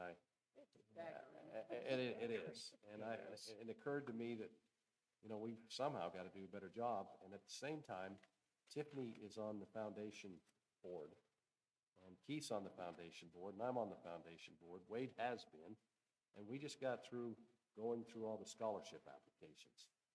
And it is astounding the incredible things that our students are doing and the great things they're doing. Jamie sent an email to Keith and I last week that said, maybe it was last week, that currently they were at $5 million of scholarships awarded. Last year was $4.5 million. And I think there might be still a few more getting awarded. Well, probably our foundation scholarships. And so we offer really, I would say 90% of everything anybody would want. And so we've got to do a better job making sure people know that and making it attractive and being open-armed. So I agree. Okay, so we've got a good committee set up to do Yep. all that. That'll be great. We'll report back in the fall. Okay, sounds good. Also, we had a board article that we have postponed till next month on special ed. Catherine Allen presented that to us, and if you didn't get a copy of that, we'll make sure that a copy of that is on the agenda for next month, because we'll be discussing that for next month. Okay, our upcoming events, Box Elder High School graduation on the 28th, and Julie is going to talk that graduation. Bear River on the 29th of May, and that Connie's going to speak. And Sunrise graduation is Thursday, June 13th, and Karen is going to speak. Could I You're all just- still good to speak, I hope? Okay? Yep.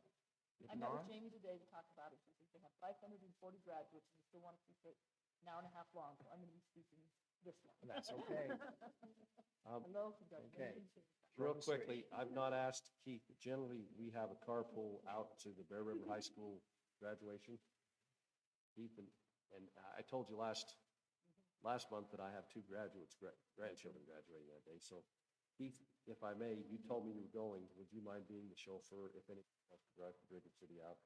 That makes it a little easier they get us a parking place right there and we just zoom right Yeah, you in. usually have better parking. Yes. So I am going to Bear River. Well, we can pick you up somewhere else out of town.